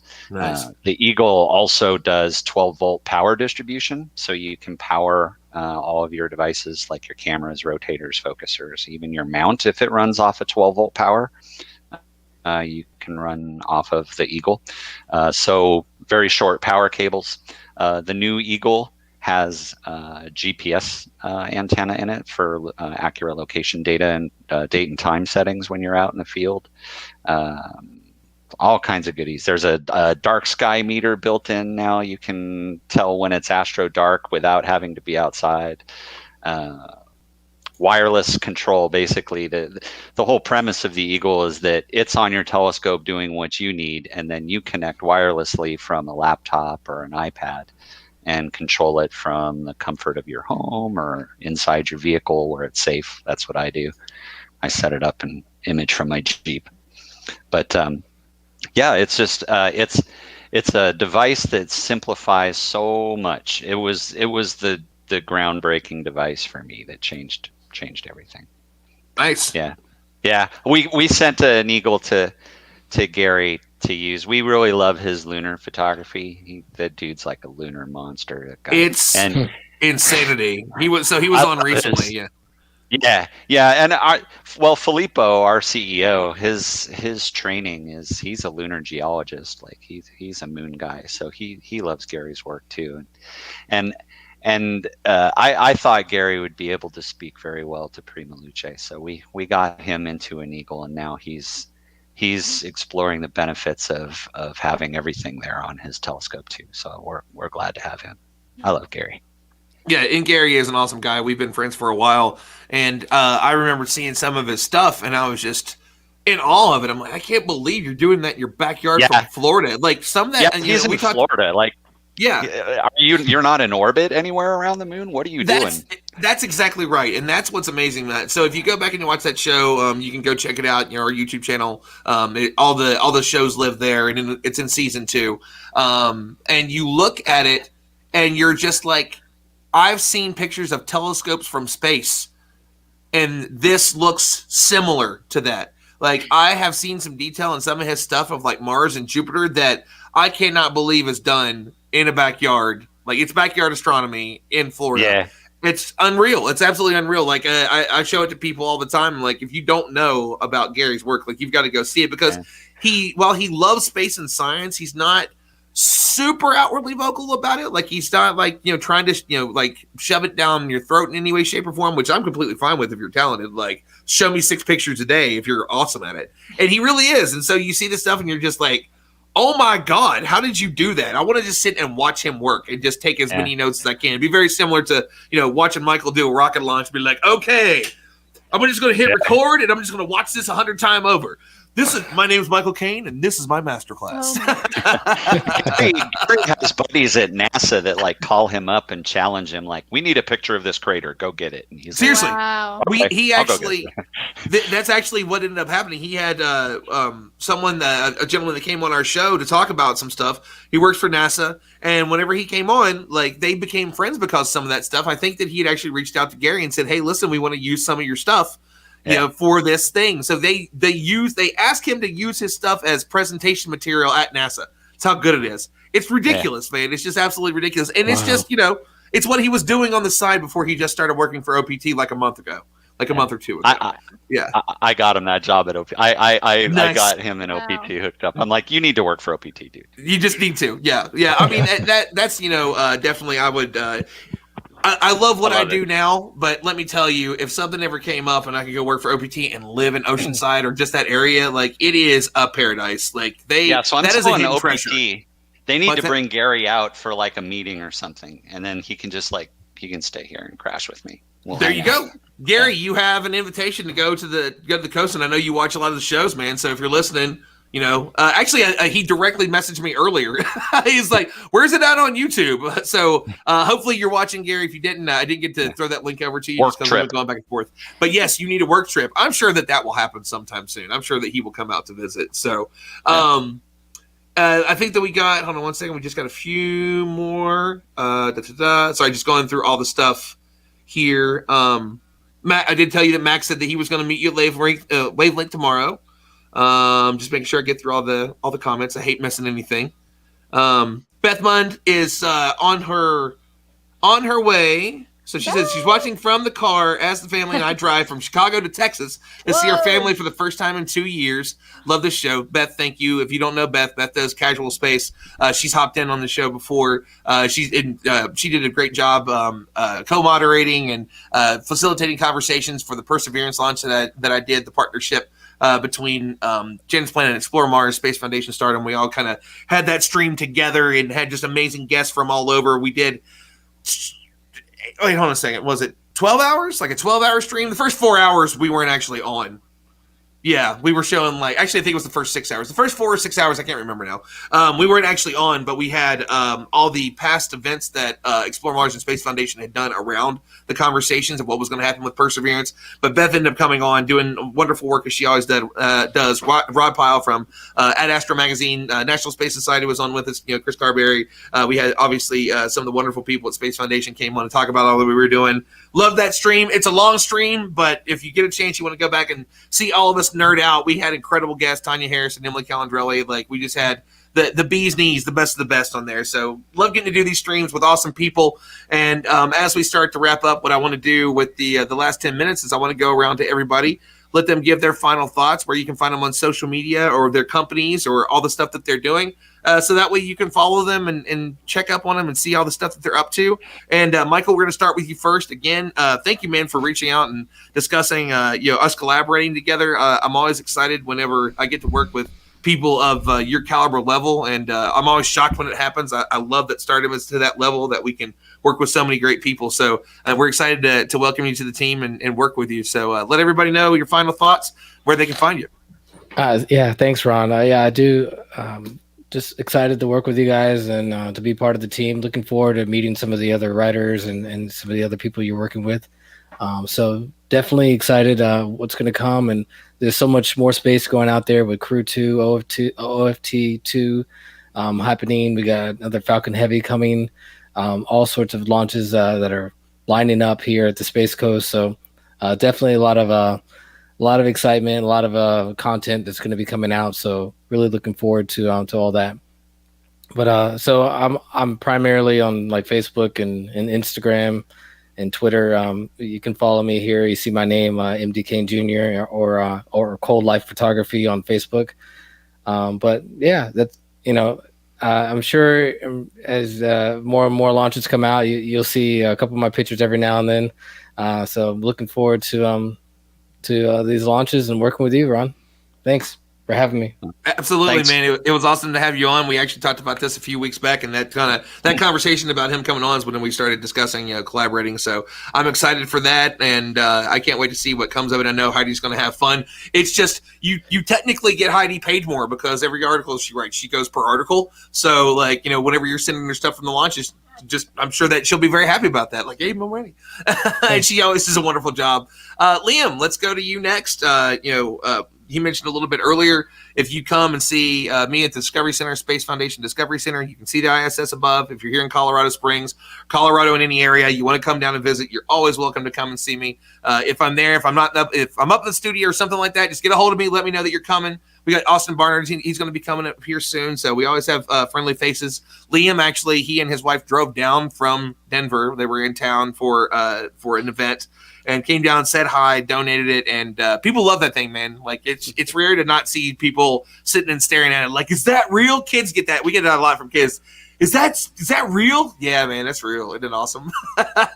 So give us your final thoughts, man. And again, thank you for donating that to us. People love it. Oh, you're very welcome. Long time ago.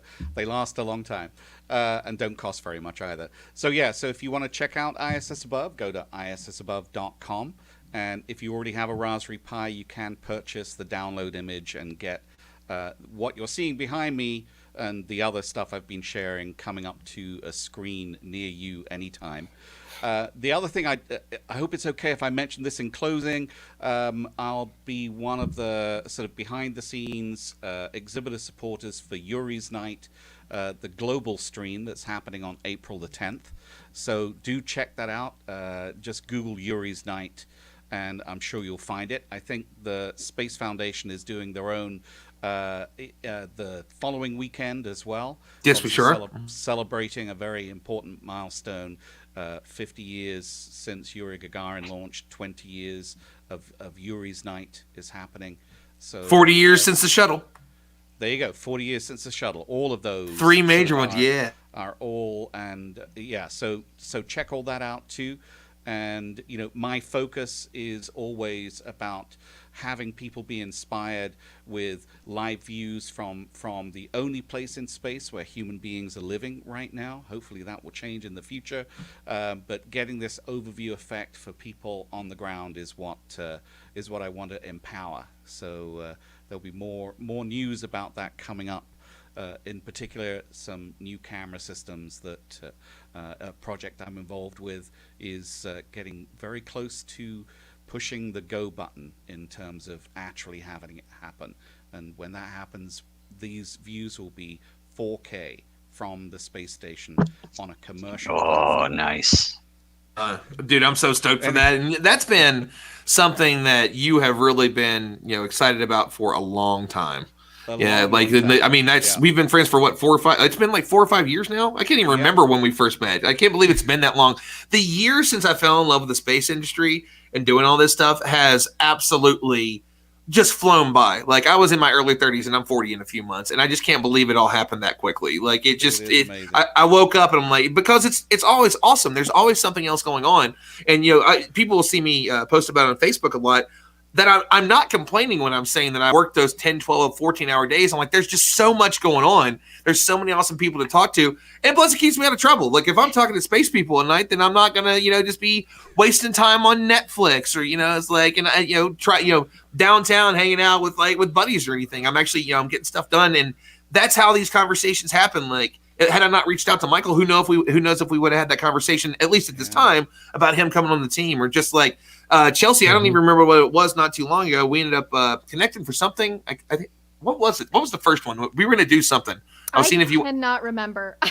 Yeah, but coming from that, after I got out of High Seas, when I was in High Seas on my analog mission, Beth Munt and all of the other women were like, "How do you not know Ron?" I was like, "Well, I know of him, but we've just never talked." And they were like, "Go talk to Ron." And I was like, "Okay, all right." Well, and I've been watching your show too, so I knew of who you were, and then you were doing, and I really loved the fact that you were also telling the stories of the cool things that you were doing, like the high sea stuff, like your flight on 0G. And then because of that, whenever we were looking for a moderator for this last new gen panel that we did for Space Foundation's Space Symposium 365, the virtual version of the big event that we have every year, and we're looking forward to it. It looks like we're going to be able to have an event in August, and we're super stoked for that. Now, it's not going to be as many people as it always is, because, this thing gets up to, like, I've never seen, like, the actual counts, but I've heard numbers of, like, over 15,000 people. And we basically just take over this entire resort, and it's a big resort. Broadmoor does so well that they took over the mountain behind them, fixed the mountain to go up to Seven Falls. Like, they technically own a mountain.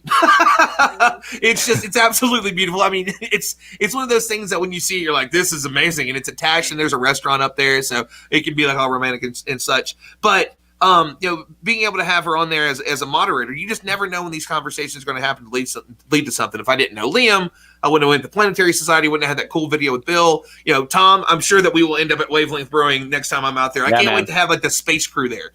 The space crew, like, that's going to be in that area. And I'm telling you, man, it'd be real difficult for me to say no to not moving to California someday in that area, like Oceanside and just everything over there. Dude, everybody's doing it. Yeah. It's hard. It really is. I visited OPT, just through work a few times, and every time I was here, it's like, God, it's so beautiful here. And I was living like 7 hours north, and it was just, when I was finishing my career at Apple, I'm like, okay, I don't need to live in the Bay Area anymore. I think it's time to go south. And see, that's also an area that I haven't been to yet. I still haven't ever been to San Francisco. Like, I really want to go up there and just see the area. I know that it's expensive to live there, but not only, you don't have one, you have two awesome science museums. And I am a huge fan. Chelsea was talking about it earlier. The reason why I have a tendency to get museums mixed up is that within like 4 or 5 years, I visited 75 science and space museums around the world. Like, I became obsessed with them. It just became my thing. I moved to Dallas. I went to Perot Museum. I'm like, oh my God, this is the coolest thing ever. It's like Cosmos, the museum. It's just, you start at the top floor, and then as you work your way down, you go from space and like the beginning of time, and then you go through kind of almost the evolution of life. Upstairs is paleontology, and then it kind of gets into, it's really cool because the separate section you go upstairs to is where you start getting into birds and how they evolved into them. Like, it's fascinating how they set it up. We'll go to the California Science Center, which is walking distance to the LA Natural History Museum. So Indeed. And Yeah. it's all, I mean, it's so awesome there. And so if you've never been to Los Angeles, the best time to be there is obviously Yuri's Night. Yuri's Night is at the California Science Center. So not only do you get to go there, you get to see awesome artists like Liam. I'm pretty sure that there's probably some people there that have spaceflight photography too. So I mean, Michael, I mean, it's up your alley. Tom, I can't imagine you guys wouldn't have telescopes I gotta out. go. Chelsea's probably going to just cover it. So Liam did mention that, and before we get to Tom and Chelsea's final thoughts here, Yuri's Night is amazing. The virtual version, and yes, it's absolutely okay that you mentioned it. I actually want to have somebody on every week that is involved in Yuri's Night so we can talk a little bit about it for exactly that reason. We are going to restream it to a bunch of different channels that I work with to share that out there. And then, of course, we are actually doing a really cool one, and we're really enjoying the challenge of it. I might even ask Slade, my partner in crime at work, if he wants to come on next week. We are going to do a choose your own adventure. And so we will have, we are using different parts of the museum and upstairs and the things that we have. And we're going to put one of our awesome team members, Becky, we're going to put her into a spacesuit and we're going to film her. And then you will have different options like, her pod spinning out of control and she doesn't know what to do. And she has to figure out if she's going to make a landing somewhere near like the Jezero crater, or maybe she's going to be somewhere near like the Gale crater. So she'd be kind of close to Curiosity and Perseverance, right? But like we've kind of figured out how to do that. We got this cool thing upstairs that nobody is really crystal clear on what it is, but oh my god, it looks like it could be a space pod. It's perfect. We put a green screen up behind it, and I put some pictures out there on Twitter and Instagram. We're having a lot of fun with this one, and it's going to be very family friendly. So we're looking forward to it.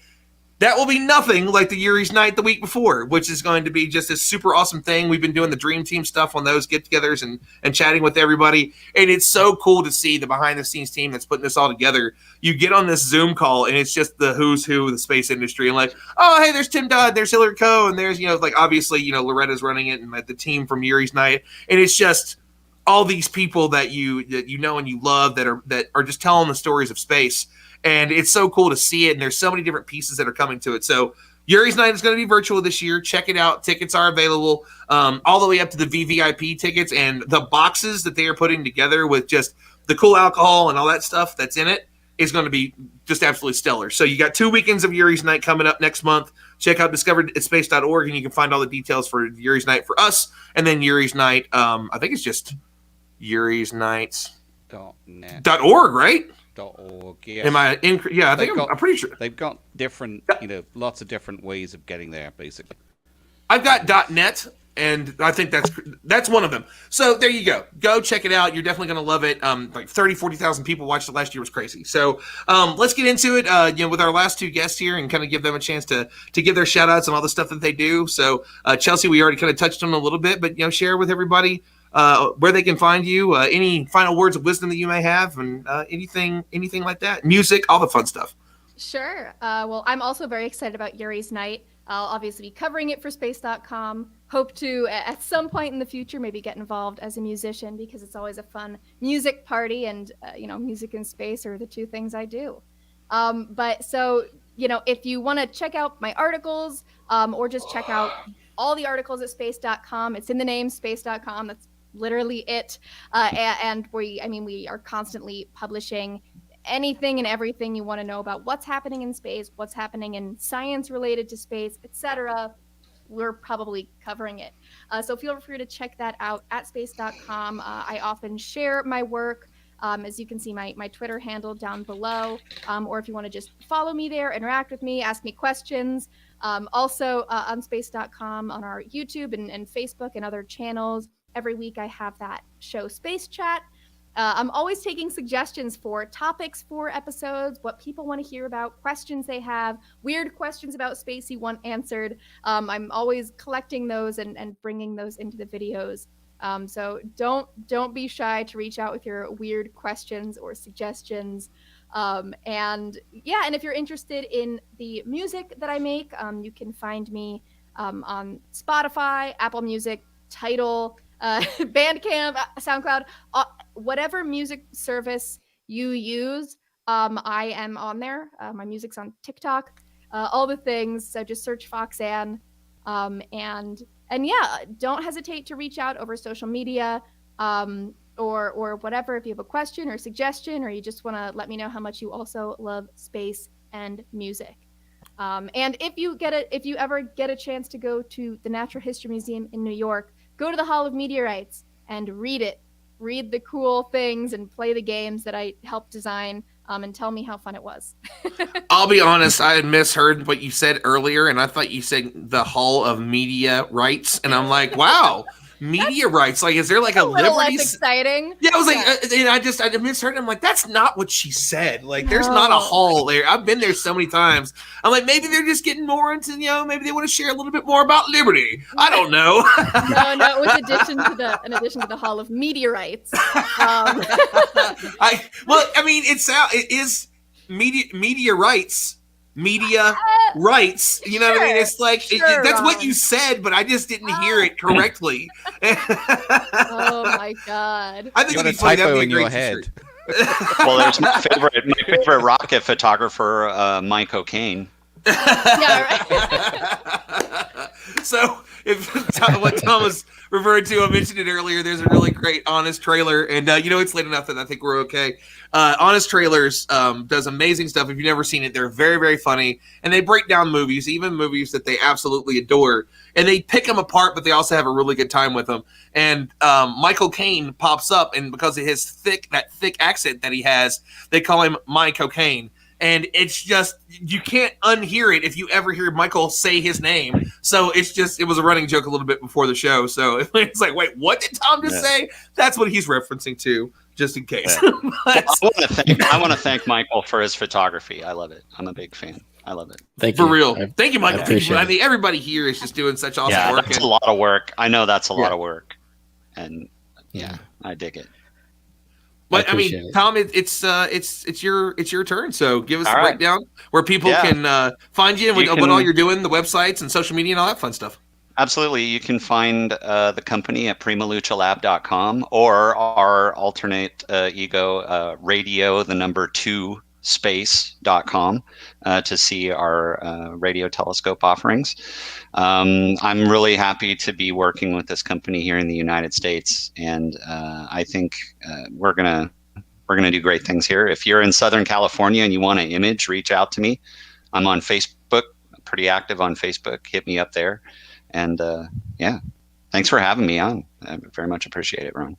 It's great to have you. Great to have you on. So I can't thank everybody enough. Okay, there are actually a couple other announcements. We have 2 awesome new shirts that are coming to the Spreadshirt store on Stardom. I'll be posting about those. Actually, Rosie will be posting about those in the next few days. I'm super excited about the artist we're working with. So I'm just going to leave you guys on a vague book for there right now, because we're going to announce that he'll be doing shirts in the future. We're going to have a Perseverance one. And I am really proud of the idea that I had to. You'll just have to wait and see, but it's very, very much around Starship and the fact that they keep blowing up, and a reference to Jurassic Park. I'll let you try and put that together and see if you can realize what it is that I did. But I'm really excited about getting this out. Esteban, who did the shirts, is incredible. I actually met him last year, Yuri's night. So I would be shocked, honestly, if he doesn't end up showing up tomorrow, because I know that he is super close friends with like Kat and that group too. So he might just pop up with you tomorrow, Tom. So we're really excited about that one. And again, Michael's joining the team. Yuma's going to be doing some stuff with us. We're just growing by leaps and bounds, and I love it. And the cool thing is for me is that I've got the daytime job. It's kind of like everybody's just doing the stuff they need to be doing. Heidi's just knocking out stuff, and Rosie's taking care of the majority of it. That like it's just kind of running itself now. I just show up on my stream once a week, and everything else is just golden, and our numbers are like double. So I love the people that I get to work with in all my jobs, and I love being able to do this show. Thank you so much to the guests tonight for coming on and join us. If you're not subscribed to it yet, go check out twitch.tv/Clear Skies Network. That's the main channel. Always awesome stuff that's coming up. People from all through the OPT and astrophotography and astronomy universe are over there doing cool streams all week. So we really appreciate everybody joining us. Go and support the stream over there. Keep us going. Keep us alive. We get to do cool stuff.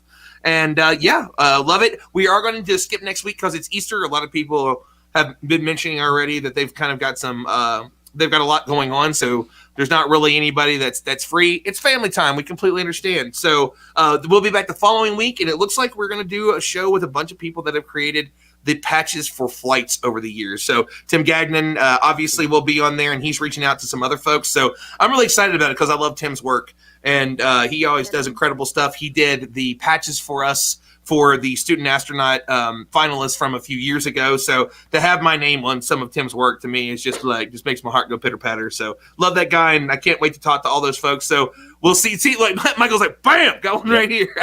That's pretty handy. Man, right bam. there. I would be shocked if everybody here doesn't have something of Tim's work somewhere in their house. Like it would be absolutely 100%. shocking. I would be shocked. Most of us probably have something within within grabbing distance. Yeah, Michael's just like, bam.